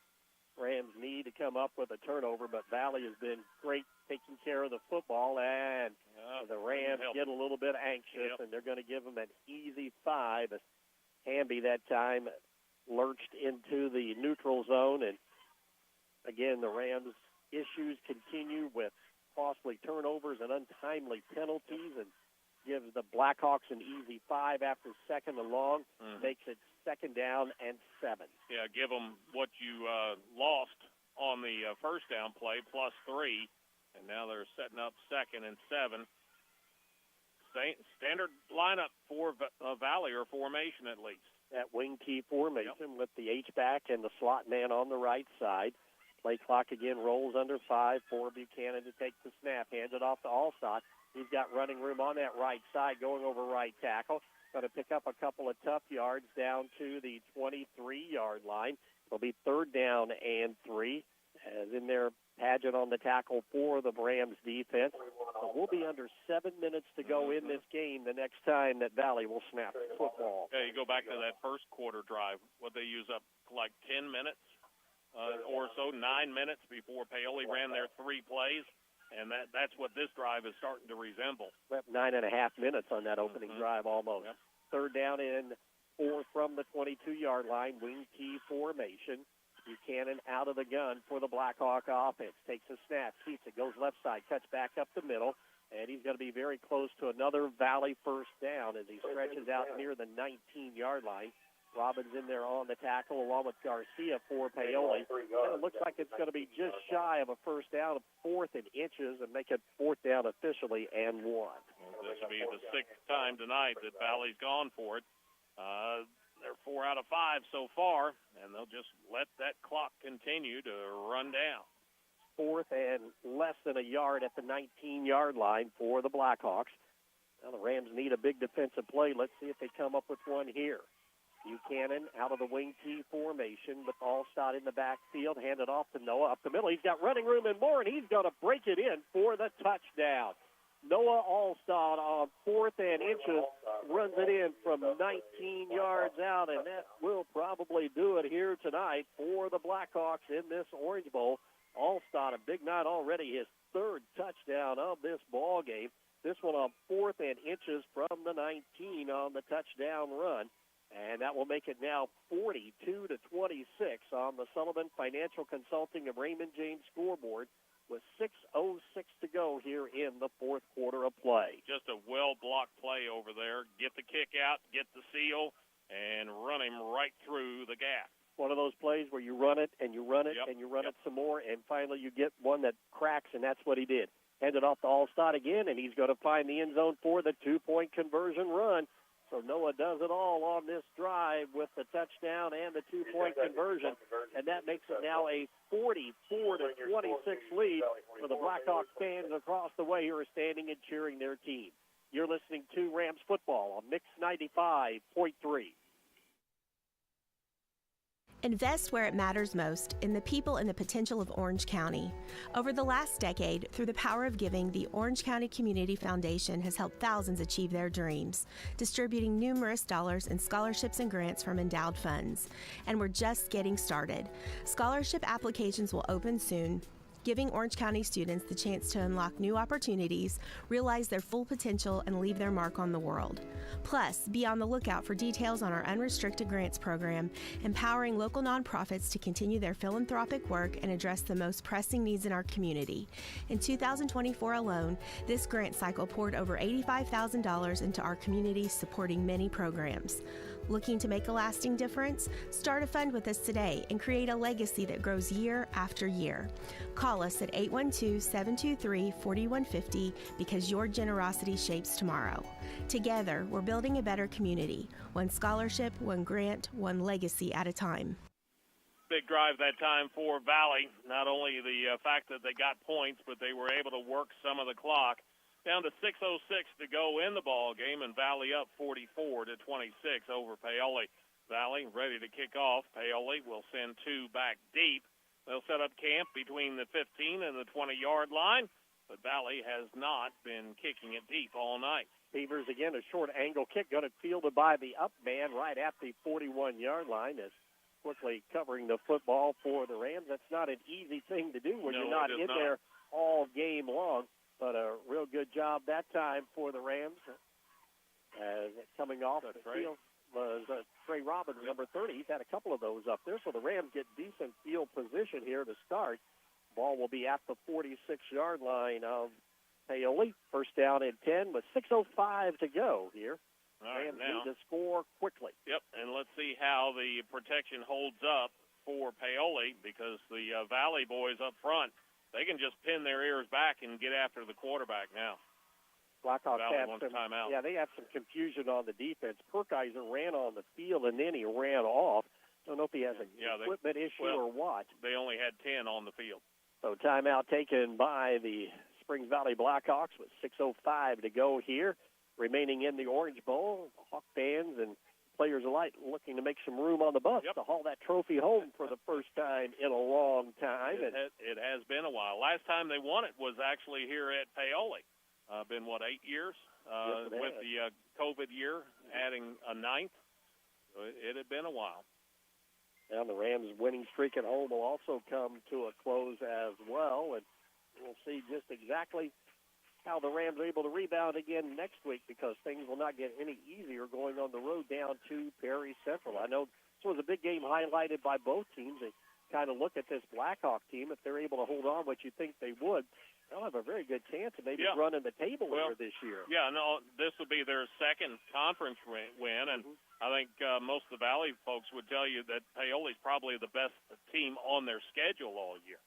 First down and 10, out of the gun formation. Cooper Spires, the quarterback, gets the snap, rolls to his right, fires it out to Thornton, but it throws it behind him at about the 45-yard line.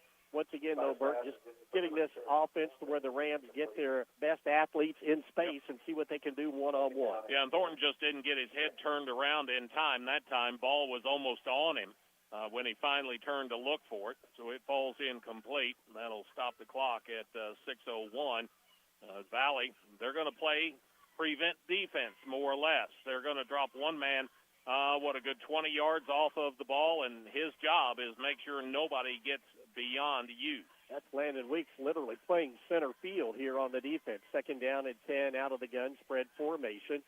Back to pass, pressure on over the middle, and it is caught by Walls at the 40. Jukes the defender 35-30, cuts back to the middle of the field, and brought down inside the 30 at the 28-yard line. Nice pitch and catch over the middle. Cooper Spires to Cade Walls. Rams get a big play. That's what they needed, and it's going to be 1st and 10 at the 27-yard line. Gain of 26 on the play. Nice catch and run on the part of Walls. First down and 10 for the Rams. Ball right in the middle of the field. Got to score quickly here on this drive. Out of the gun. Pressure on Spires. Fires it out into the flat. Thornton catches it, but he's going to be brought down immediately at the 25.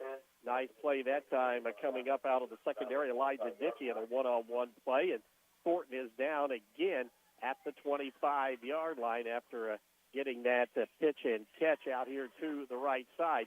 Justin been dealing with some cramping issues, and that looks to be the problem again. Yeah, that or, he got rolled up on during the tackle, and not a good situation like that. But, it looks like they're going to try and stretch him out a little bit. And Justin rolls off the field of play so that he can get behind that white line, and we can resume. 5 minutes and 30 seconds to go in the game. Valley on top, 44-26 in the Orange Bowl. They have the ball 2nd and 8 at the 24-yard line. Spires, not too bad at night passing it. 12 of 17, 190 yards. Splits the receivers, 2 to the right, 2 to the left. Empty backfield out of the gun. Cooper, some running room. Nope, he's going to fire it down into the corner to Sullivan. He's behind the defenders, and does Ian catch it?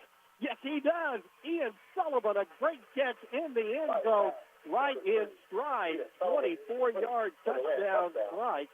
As Spires able to hook up with Ian Sullivan on the touchdown pass in the end zone, and that gets the Rams back here in this ball game, making it 44-32.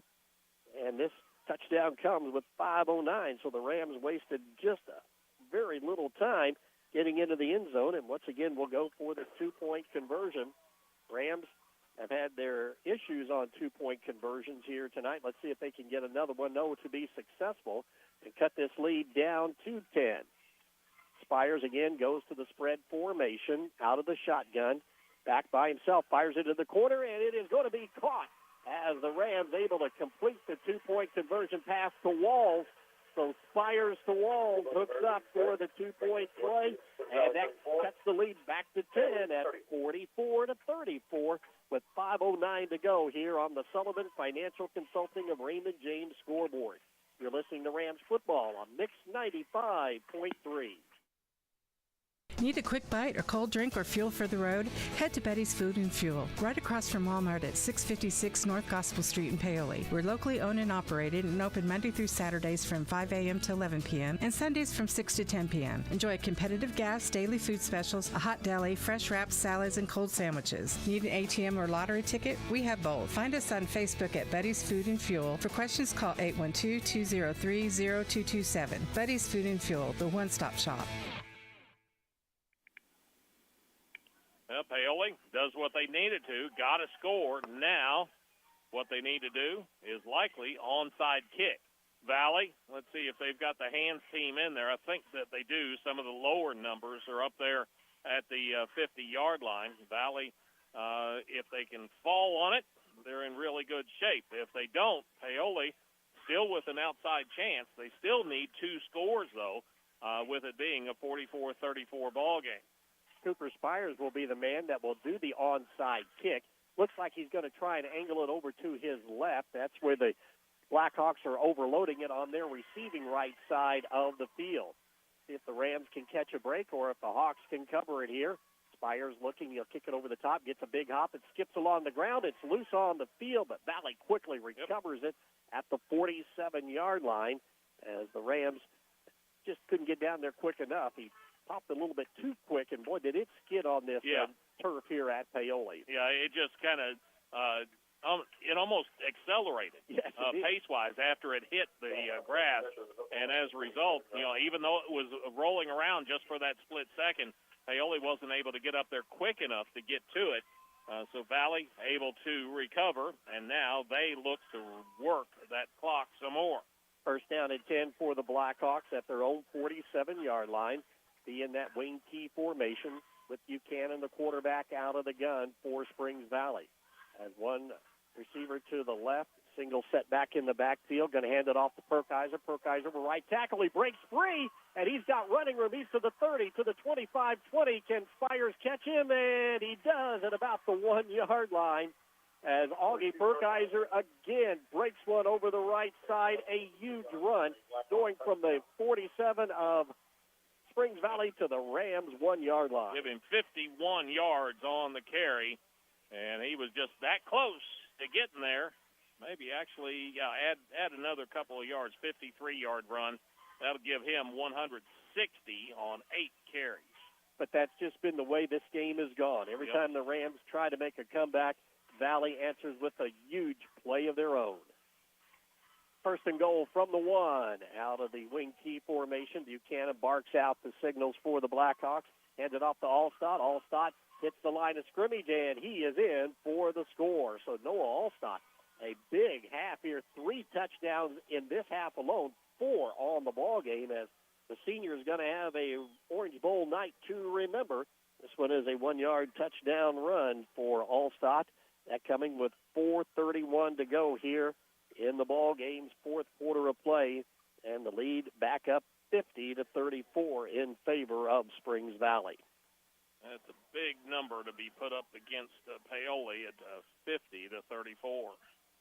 We knew might be some points, and Valley again has come through, but not as easy as it has been the first 2 games. Here's Buchanan running right side. Buchanan is stacked up, but not before he's in the end zone, and Blake able to complete the score with the 2-point run. That is good, and that will make it 52-34 in favor of the Valley Blackhawks with 4:31 to go in the Orange Bowl. You're listening to Rams football on Mix 95.3. When you suffer the loss of a loved one, you can count on the Dillman Scott Funeral Home in Paoli. They have a 55-year history of serving the needs of families in Orange and surrounding counties. They provide only the best professional services in the most compassionate manner to care for you during this difficult time. You can always count on the Dillman Scott Funeral Home, as generations of families have done for many years. Call 812-723-2276 today. We're here when you need us the most. Dillman Scott Funeral Home in Paoli. Folks, starting to feel it a little more comfortably right now against Paoli with that last score, making it back to an 18-point ball game at 52-34. Looks like they're going to get a chance to celebrate on Paoli's field. As the Blackhawks get ready to kick it off one more time, as Beavers will be in there to do the honors. Hannon drops back for Paoli. Have we got enough, or too many, or not enough? I think we got enough. We just don't know where to put them. Yeah. You go down there. Hannon and Cunningham drop back deep here for the Rams. The Blackhawks have been kicking it short. Looks like that's the way they're going to go over to Beckley's side one more time here tonight. As Beavers, a low line drive kick, and Beckley bobbles it. He's going to try and roll on it, and he does before it goes out of bounds. And would be right where it would go anyway. Almost 34-yard line is where the Rams will have it, 1st and 10 at their own 34-yard line with 4 minutes and 31 seconds remaining in the Orange Bowl. All right, good chance to work on the passing game again. Paoli's got it back, and still plenty of time, 4:31, but a lot of things have to go right for Paoli, and they've got to score quickly. First down and 10 at the Rams' 34-yard line. As the Blackhawks come up with big play after big play here tonight. Rams have also had some big plays. Unfortunately, they haven't strung enough of them together yet. Spires out of the spread formation, drops back to pass. Here's pressure. He's going to tuck it. No, he's going to throw it over the middle. It's off the fingertips and intercepted. As coming up with it is Notcher down the left sideline, and he's brought down at the 40-yard line as it went off the Rams receiver. And right there, Graham Notcher's had a big night. Comes up with an interception that will seal the deal for sure here in this ball game. Yeah, one of the few times that Valley had gotten pressure on Spires. Spires scrambles forward, makes a nice play, throw just off of the mark by maybe an inch or two. And the tip ball, that turns into a tip drill for Valley defensively, and they were able to make the play again when they had the chance. Valley made the play tonight against Paoli. Good field position again here for this Hawk offense. 1st and 10 at the 39 with 4:17 to go. As the Blackhawks go to their wing T formation, they put both ends in tight, though. Just going to run it by Buchanan. Darts right side back to the middle of the field, and there he'll be brought down. Their gain of 1 on the play. In their Hamby on the play for the Rams defense. And it's going to be 2nd down and 9 for the Blackhawks, who all they want to do is see the final 4 minutes of this game roll off. And if they can get another 1st down, they can just about get that accomplished. They get awfully close to it, that's for sure, and they just need more than 1 yard gained on the next couple of plays. If they can get that 1st down, so much the better for them. And Buchanan brings them up. Same formation, only with the fullback to this side. One receiver to the left on 2nd down and 9. Play clock rolls down, handed off. Allstott running over right tackle. He steps through a tackle and breaks free. Finally brought down by Spires near the 20-yard line. Or Noah Allstott was headed galloping to the end zone to try and add another score to his total here tonight. And already he's got 4 in this ballgame, 3 in the second half alone. Yeah, Allstott, as far as yards gained, he may be feeling just a little bit left out. Paoli's been tough on him. He's made some runs and gotten touchdowns, but 17 carries for 77 yards. It's going to be 1st down and 10, ball right at the 20-yard line with 3:10 to go here in the ball game. Buchanan brings up the Blackhawk offense. They go to the wing T formation, split weeks out to the left side. Buchanan got to keep it over right side. Hamby able to grab him and throw him back after a gain of a couple. However, that keeps that play clock rolling, which is what the Blackhawks are wanting to do right now. They've got plenty of enough points, leading at 52-34, with 2:40 to go in the ball game on the Sullivan Financial Consulting of Raymond James scoreboard. And how many times has Buchanan run the ball tonight? 29. One more, he gets 30 carries. He's well over 100 yards at 140 right now. He has definitely been the workhorse here tonight for this Blackhawk offense. 2nd down and 8. Again, the play clock rolls under 5. Buchanan sets the offense, gets it, fakes it, play action. Nope, he hands it off to Perkiser on the right side, and Perkiser down near the 15-yard line. And that will be a gain of close to 3, maybe 4 on the play. Gain of 4, make it 3rd down and 5 right at the 15-yard line. Blackhawks got to get it down to the 10 to get another 1st down with 1:50 to go in the ball game. Trying to read my own scribbling. Perkiser now 19 carries, 163 yards. He's one of 2 backs over 100 for Valley. And Allstott, not too far off, but I don't think he'll make it tonight. 3rd down and 5 at the 15. They go to the full house backfield this time with 2 running backs bracketing Buchanan. He'll hand it off to the left side. Big running room up the middle. And down inside the 4 is Noah Allstott again. And that should just about do it here for the Hawks. They can take a knee, it looks like, the rest of the night if they want to, as they roll the clock here with 1:20 and 30 on the play clock. It should go probably to victory formation here tonight, as the Blackhawks will remain undefeated and take home the Orange Bowl trophy back to the Valley. Yep. That's not the victory formation that I know. No. Let's see if maybe they don't just snap it and take a knee. Buchanan out of the wing T formation with 2 receivers to the left as we go under 1 minute to go in the ball game. Buchanan sets, going to hand it off to Allstott. Allstott running over the right side, and the Rams able to stop him short of the end zone down near the 1-yard line. And the Valley will have to run at least one more play here tonight. But down to 40 seconds to go and 30 on the play clock, leading at 52-34 here at Cook Field. It's like the Hawks are going to hustle up this time and maybe go to that victory formation, or maybe not. We'll see. Well. Still 15 on the play clock, 26 on the game clock. Buchanan has them up to the line of scrimmage. As 2nd and goal from the 1-yard line. Play clock rolls down to under 5, and he's just going to take the ball, the knee, and the celebration begins for Springs Valley as they win the Orange Bowl here in 2025 on the road. And they snap the dominance of the Paoli Rams. Your final on the Sullivan Financial Consulting of Raymond James scoreboard. It is Springs Valley 52 and Paoli 34. You're listening to Rams football on Mix 95.3.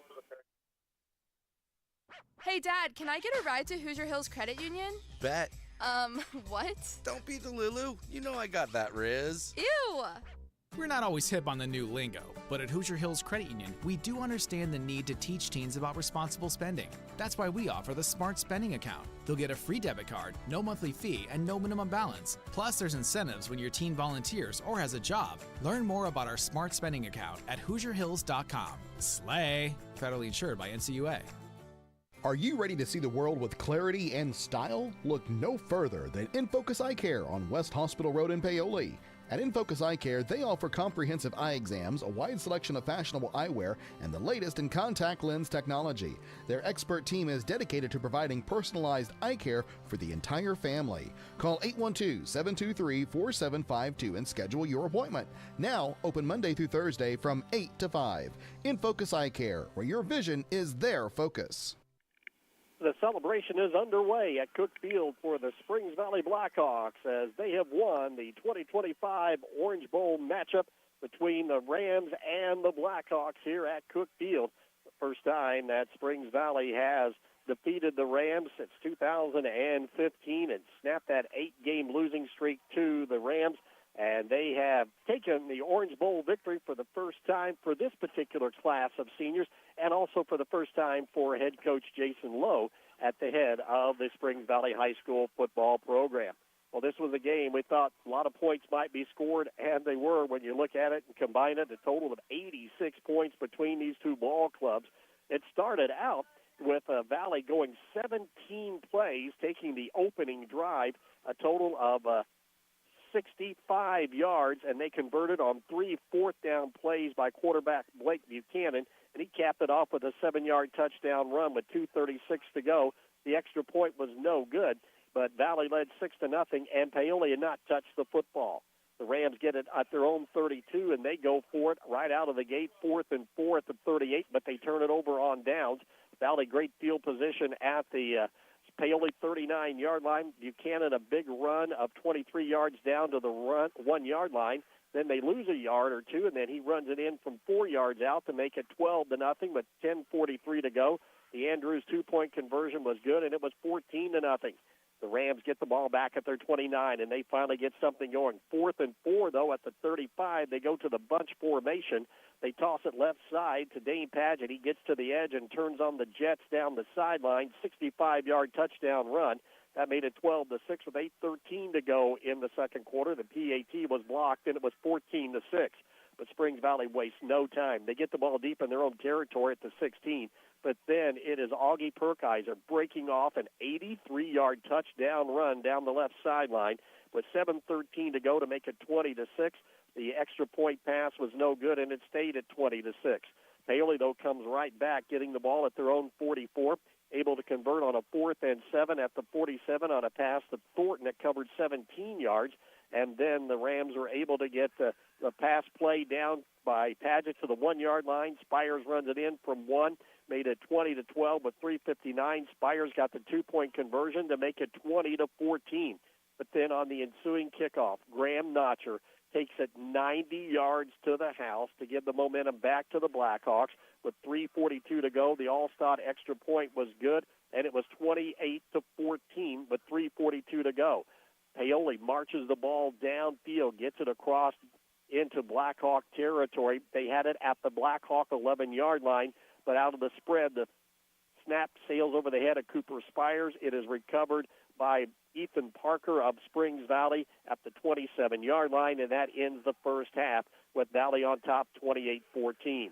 Rams get the ball at midfield to start the opening drive of the third quarter, but then a fumble on a toss play. The Hawks recover again. Valley gets it at their own 29. They fumble the ball, but they're able to jump on it as Perkiser to remain in possession of the football. But then the Hawks come up short on a 4th and 6 pass play to 39, and the Rams get it back on downs. Paoli able to march it downfield. Dane Pageant, an 8-yard touchdown run, caps off that drive with 6:33 to go, makes it 28-20. The 2-point run was no good, but the Rams were back to within one score. Springs Valley starts their next drive at the 35-yard line. They have a 4th and 7. They punt the ball away, but the punt is fumbled by the Rams, recovered by Notcher, and the Blackhawks are back in business at the Rams' 25-yard line. Buchanan able to cap it off on a 4th and 2 at the 4 as he was able to get down inside for the 1-yard line, and Allstott is able to rumble in from 1 yard out to make it 34-20 with 1:07 to go in the third. Allstott adds the 2-point conversion run, and it's 36-20. Bailey, though, comes right back as they march the ball 61 yards downfield as Spires able to hook up with Hannon on a 50-yard touchdown pass. That made it 36-26 with 39 seconds to go in the third. The 2-point run fails, but it's a 10-point game at 36-26. Springs Valley, though, gets the ball back at their own 46-yard line. They have a 4th and 1 at the 19, and Noah Allstott caps it off. He just needed inches, but he got 19 yards. A big score there with 6:06 to go. That made it 42-26. He added the 2-point conversion, did Noah, made it 44-26. But the Rams come right back again. They march it down 54 yards. Spires a touchdown pass to Ian Sullivan, and that made from 24 yards out, made it 44-32 with 5:09 to go. The pass 2-pointer from Spires to Walls is good in the end zone, and it's 44-34. So still some hope left for the Rams. But once again, Valley has an answer as they get the ball at their 47. Perkiser able to break a 53-yard run to get it down to the 1-yard line. Allstott caps it off with another touchdown run, and that made it 50-34 with 4:31 to go. Buchanan, the 2-point conversion was good, made it 52-34. Then the interception by Notcher late in the game seals the deal. Valley runs out the clock, and they take home the Orange Bowl victory here tonight on the road as they defeat the Paoli Rams by a score of 52-34. The win for the Blackhawks. They improved to 3-0 and 2-0 in conference play. The Rams are now 1-2 and 0-1 in PLAC play. We will continue with the Buddies Food and Fuel on North Gospel Street in Paoli post-game report. Take a look at team and individual stats. You're listening to Rams football on Mix 95.3. Looking to make a difference? Team OC's Youth Mentoring Program is here to help kids in Orange County reach their full potential. Our mission to expand child's possibilities through a community-wide mentoring program for kids 7 to 17. We provide support, guidance, and a caring adult to lean on. You can be a part of their journey. Become a mentor or make a donation. Join us at 262 West Court Street, Paoli, or visit teamocmentoring.org. Questions? Call Executive Director Priscilla Woodrum at 812-653-0288. Team OC, expanding possibilities one child at a time. The 64th edition of the Orange Bowl goes Springs Valley's way as the Hawks finally able to win for the first time since 2015 and now take a 2-game advantage in this series at 33-31 with their 52-34 win here tonight. Pretty good ball game. Enjoyable. A lot of points put up on the board. Kids playing hard, hitting hard. Valley, they'll take home the trophy. Hard-earned win tonight, and they were I think definitely the better of the two teams tonight. You look at some of the stats. Paoli has shown now that they can throw the ball when they have to. Now it's just a matter of mixing that in and getting it to the point where you throw it when you want to as opposed to when you have to. Paoli had them for 314 yards on the night, 214 of that as a result of passing the ball, and 100 as a result of running it. Breaking it down by the individual totals, Dane Pageant leads the way rushing-wise for Paoli, 6 carries, 81 yards. Tyler Hannon, he had 3 carries for 7 yards, and Justin Thornton, 1 carry for 2. Cooper Spires also mixed in there with 5 carries for 10 yards. What really jumps out at you, though, is the fact that Paoli only ran it 15 times on the night. That's a credit to the Valley defense as they were able to basically control Paoli's run with the exception of that one Paget run that went for 65 yards. All right, as far as the passing game is concerned, let's see, had Spires on the night 13 of 19 for 214 yards with 1 interception. The completions, just running them down the list. Ian Sullivan had 2 catches for 30 yards, one of those for a touchdown. Cade Walls, 2 catches for 33 yards. Dane Padgett, he had 3 catches for 51. Justin Thornton, 4 catches for 39 yards. Tyler Hannon, he had 2 catches for 74. And Colton Beckley, he had 1 catch for 11 yards. So you're spreading it out amongst 6 different players passing-wise, and that's enough to give some teams, coaches especially, that'll give them some headaches when they try to prepare for Paoli. As far as Valley is concerned, they ran the ball. They ran the ball some more, and totaled 387 yards of offense on the night. Buchanan, just 1 out of 3 passing for minus 4 yards. The 391 yards of rushing offense, you look at the individual totals, and you've got Augie Perkheiser leading the way, 8 carries, 163 yards. Buchanan leads in the number of carries. He carried it 30 times tonight, 30 carries for 137 yards. And Noah Allstott, he carried it 19 times for 91 yards. Mentioned that Buchanan, 1 of 3 passing, minus 4. Notker was the one that had that pass reception for negative yardage. As far as team stats are concerned, first downs, Paoli got them for 10 on the night, 13 for Valley. Paoli 0 for 6 on third down tries. Valley was 5 of 13. Fourth down tries, Paoli 1 of 3. Valley very good on fourth down. They were 5 out of 6 on their fourth down tries tonight. Turnovers, another big part of the ball game. 4 turnovers against Paoli, 3 lost fumbles and 1 interception thrown. Valley put it on the ground just once, but they were able to recover that fumble. Penalties, 3 against Paoli for 15 yards, 4 against Valley for 50 yards. Scores by the quarters, Valley was up 6-0 after 1. Second quarter, Valley outscores Paoli 22-14. That gets us to a halftime score of 28-14. Third quarter, Paoli gets a little closer, outscored Valley 12-8. In that quarter, it was 36-26 after 3. And in the fourth quarter, Valley again outscores Paoli, this time by a margin of 16-8, and they win it 52-34. We'll take one break, and we'll get Coach Dittmer in for some comments. You're listening to Rams Football on Mix 95.3. Tired of slow internet and weak Wi-Fi? Get connected with Orange County Fiber, your local reliable fiber internet service.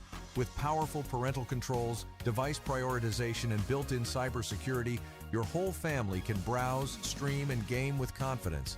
And that's not all. Some plans even include indoor and outdoor cameras or video doorbells for extra peace of mind. Call Orange County Fiber at 812-865-2229. Fast, safe, and smart internet for your home or business.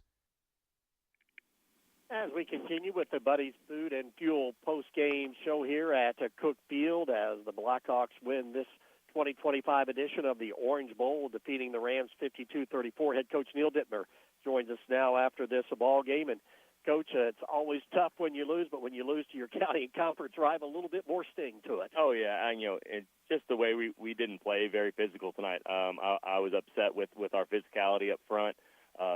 With our physicality at the point of attack, and that's just frustrating to see. I thought we did some solid things and just couldn't get ourselves into good down the distances to put them in a position to throw, and they could just run it right down our throats there a little bit, and we just couldn't stop it, and that's pretty frustrating. And then offensively, they did a nice job of forcing us into our secondary and third, stuff. But I thought we responded really well with that, getting our empty and our unbalanced sets, and I thought we did some nice things, but turnovers killed us. We had the pitch there at the start of the second half that just killed us, going down to having a pretty good drive, and we just can't get out of our own way right now, and mentally that's frustrating, and physically that's pretty frustrating for us.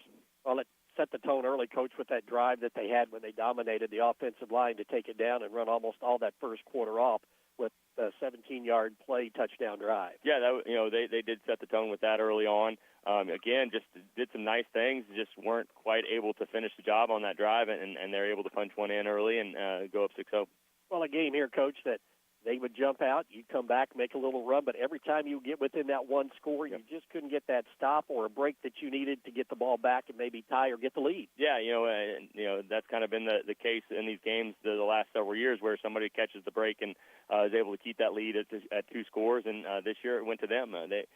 Credit to those guys, the big kickoff return for a touchdown right after a score. We stop them, and we got the fumble punt, and they go in and score. I mean, we got our opportunities. We just got to go be able to seize those opportunities. We always talk about doubling down before half and after half, and unfortunately you double down the wrong way with turnovers there to end the half and to start the half. Yeah, that's you just can't have those. Just 2 frustrating series there where we've got a chance to really cut that lead down big time and just not able to do so. As you mentioned, Coach, had to abandon the run and went to your pass game, which looked very good tonight. It did, and we hadn't been, we've worked on it all summer long. We've been working on it in practice. It's not something that we've lived in practice, and so it was just nice to see us, hey, we're going to go. We think this is going to be something that can give them fits, and credit to our O-line that I thought did a nice job of keeping Cooper clean. Credit to our guys catching the ball out and go and get things happening there, and I thought that was huge for us. What they were doing was going to be tough for us to grind one out with our run game, and so we had to go to our secondary stuff, and credit to our guys to go and execute. And it was a bunch of different guys. Right. Whoever came in to play those spots was able to run some good routes and catch the ball. I was going to say, that was my next thought on this passing game, was the fact you were able to spread the ball around and have success with different players. Yeah, you had Tyler, you had Colton Beckley out there, you had Trey Robbins and Ian Sullivan and Cade Walls and Dane and Justin, and so you're able to spread the ball around a little bit. And again, it's just frustrating to have to live in that and not be able to go do our things that we really like. But we've shown we can do some different things if need be. Well, it was a game, Coach, as you mentioned, you had to adjust on the fly there in that second quarter going to that passing game and able to get some yards up and down this field. But, again, it all comes back to getting defensive stops, which we just couldn't do in a timely manner. Yeah, we just couldn't do it in a timely manner. And then, when we did get a stop, it seemed like you'll get a 3rd and a medium or a 4th and short. It just weren't able to quite come up with those stops. And we got to go back and regroup here and kind of take a deep dive on what we need to do to be better. I didn't like our conditioning tonight. I didn't feel like we were able to continue to play, and that's frustrating. And so that's on us as a coaching staff. We got to do a better job, and I got to do a better job of making sure we're ready to play. Coach, we get a week to work and be ready to play again next Friday night when we go back out on the road in conference play. Yeah, and you go on the road to a tough one at Perry Central. It's always tough to play down there. It's a funky road trip, and it's just weird. It just how we never seem to show up ready to play there, but we're going to be determined to go get that fixed this year. Well, I know we'll bounce back. We'll work hard and be ready to go when Friday night rolls around. Yes, sir. That's the plan. Coach Dittmer, as always, thanks for joining us. We'll talk to you Monday on Coach's Corner. Thanks, Dave. Go Rams. Be excellent. Head Coach Neil Dittmer of the Paoli Rams as they fall here tonight to their county and conference rival in the Springs Valley Blackhawks. Again, your final 52-34 Valley over Paoli. We'll be back to wrap up the Buddies Food and Fuel post-game report. You're listening to Rams football on Mix 95.3. Sleep better knowing your home is protected.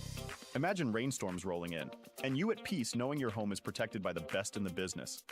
Join hundreds of Indiana homeowners who trust Summer's seamless guttering. Your fully insured local experts in gutter installation, gutter cleaning, and gutter guard protection. Whether it's a new construction or time to replace your old leaky gutters, we have you covered. Our American-made seamless gutters are custom cut on-site, backed by multiple warranties for your peace of mind, installed by local experts who treat your home like their own. Love your home? Protect it properly. Choose Summer's seamless gutters today and enjoy peace of mind all year round. Contact us now because the best protection starts at the top. Don't let rain damage cost you thousands in repairs. For a free estimate on any gutter service, call 812-620-4762 today. That's 812-620-4762. Summer's Seamless Guttering, protecting Hoosier homes one gutter at a time. Springs Valley Blackhawks set the tone early in this Orange Bowl victory, going 65 yards in the opening drive, 17 plays, converted on 3 fourth-down opportunities, and ran off almost 9.5 minutes and put the Blackhawks ahead. They jumped out in front. The Rams were able to close it down within a touchdown, a time or two, but they never relinquished the lead. And Valley wins it here tonight to take home the Orange Bowl trophy back to French Lick. Yeah, we talked about possibility of big plays deciding this ball game, and they did. Valley had more of them, both offensively and defensively. Whenever the ball was on the ground and loose, the Valley boys, they were quicker to respond to it. It shows in the turnover totals, and they just had huge plays tonight, special teams and on offense. Defense was able to come up with the turnovers as well. So, all credit to Valley. They were impressive tonight. Very impressed with their overall game. And, I tend to focus on the lines. And Valley's offensive, defensive lines, they are impressive again this year.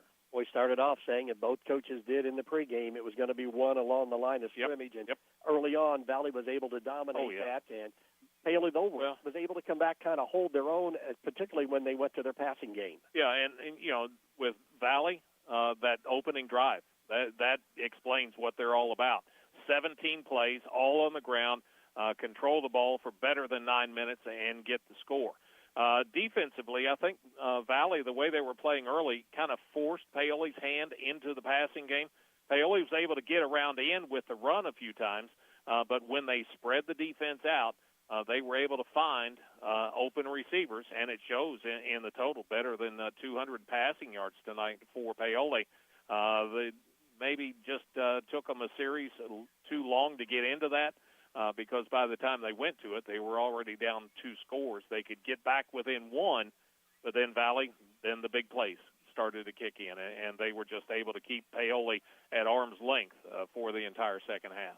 Well, maybe one bright spot for the Rams would be the fact we proved that we're not a one-dimensional team. We can throw the football, which was good to see, and that will give a lot of teams down the road now more to think about when they look and say, hey, they played the number 5 team. Yeah, they got beat, but they were able to move the ball up and down the field on them through the air. Yeah, and that's definitely something to build on. And I think what will be important now is mixing that game in with the same formations as the running game. If you can do that, that really makes you difficult to defend. As it is, Paoli, when they go shotgun formation, chances are they're going to throw it. The defense knows that, and you can zero in on that. But if you can do it out of your normal run formations, you're going to be tough to handle. Now, both teams now will be headed to week number 4. Both will be on the road in conference play. And Valley right now in the front seat. They're in the driver's seat just yet, but they're sitting in the front seats being 0-2, and they'll have a tough matchup next week at Art Sanders Field against the Senators of West Washington. Yeah, definitely a tough matchup, but very winnable. Valley, they're just going to be tough to handle. If you're going to beat them, you better be strong up front. Otherwise, it could turn into a long night. Well, the Blackhawks led by their 3 seniors in the backfield. Blake Buchanan, a big night running the ball out of the quarterback spot. Noah Allstott with those 3 touchdowns in the second half. And then, of course, Augie Perkiser had a couple of big runs. He didn't find the end zone, but, man, he got them down there close and out of the hole whenever they needed a big play. He was the man that came through. And really can't overlook Graham Notcher as well with that huge kickoff return. And then he had a big interception there late in the ball game. Complete team. Offense, defense, special teams. They had it all tonight against Paoli. Well, the Rams will look to get back on the winning track next Friday night. They'll take the road trip down to Perry Central to take on the Commodores in PLAC play. As we mentioned, the Blackhawks now improved to 3-0 on the year, and they are 2-0 in conference play, and they will be on the road. They're in the midst of a 4-game road swing that will find them going over to Campbellsburg to take on West Washington next Friday night. As we mentioned, the Rams are now 1-2 on the year, 0-1 in conference play, and they will be on the road in the conference showdown with the Perry Central Commodores. And it's always a tough game when you go down there and play the green and white at their place. Oh, no doubt. Tough place to play. And like I say, it's just one of those awkward kind of trips. At least it's a little bit better now. Shorter trip for me, at least. Well, the Rams here tonight, they fall behind 14-0, get back to within 14-6 and 20-14. And every time that they would make a run to get within a touchdown, the Blackhawks came up with big plays and big scores just to keep them at arm's length. And Springs Valley wins it here tonight to lay claim to the 2025 Orange Bowl Championship, 52-34. As we wrap up the Buddy's Food and Fuel postgame report. Buddy's Food and Fuel on North Gospel Street, now open in Paoli. Again, a reminder, we'll have Coach's Corner coming your way on Monday night. We'll talk with Rams head football coach Neil Dittmer about this Orange Bowl game. And then, of course, at 6:30, we'll be joined by head coach Jason Lowe. Congratulations to Coach Lowe and the Hawks for winning the Orange Bowl here tonight. It'll be a happy meeting as well as program, you can bet, at 6:30 on Monday night, talking about the Blackhawks' third win of the season. As always, want to thank all of our great sponsors for allowing us to bring you high school football not only tonight but throughout the entire year. A big thank you, as always, a great job by Melissa Wall, our engineer and producer, and most of all, thanks to you for listening. For Bert Pedigo, I'm Dave Dedrick. Again, your final tonight here from Cook Field in the 2025 edition of the Orange Bowl, the 64th meeting between Springs Valley and Paoli.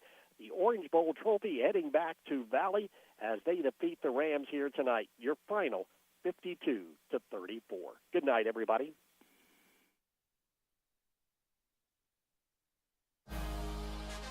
This coverage of high school sports on Mix 95.3 WUME has been made possible by our incredible community sponsors: Bender Lumber, Buddy's Food and Fuel, Cave and Calcar Quarries, Dillman Scott Funeral Home, El Compadre Mexican Restaurant, Hoosier Hills Credit Union, Hoosier Hardware, Info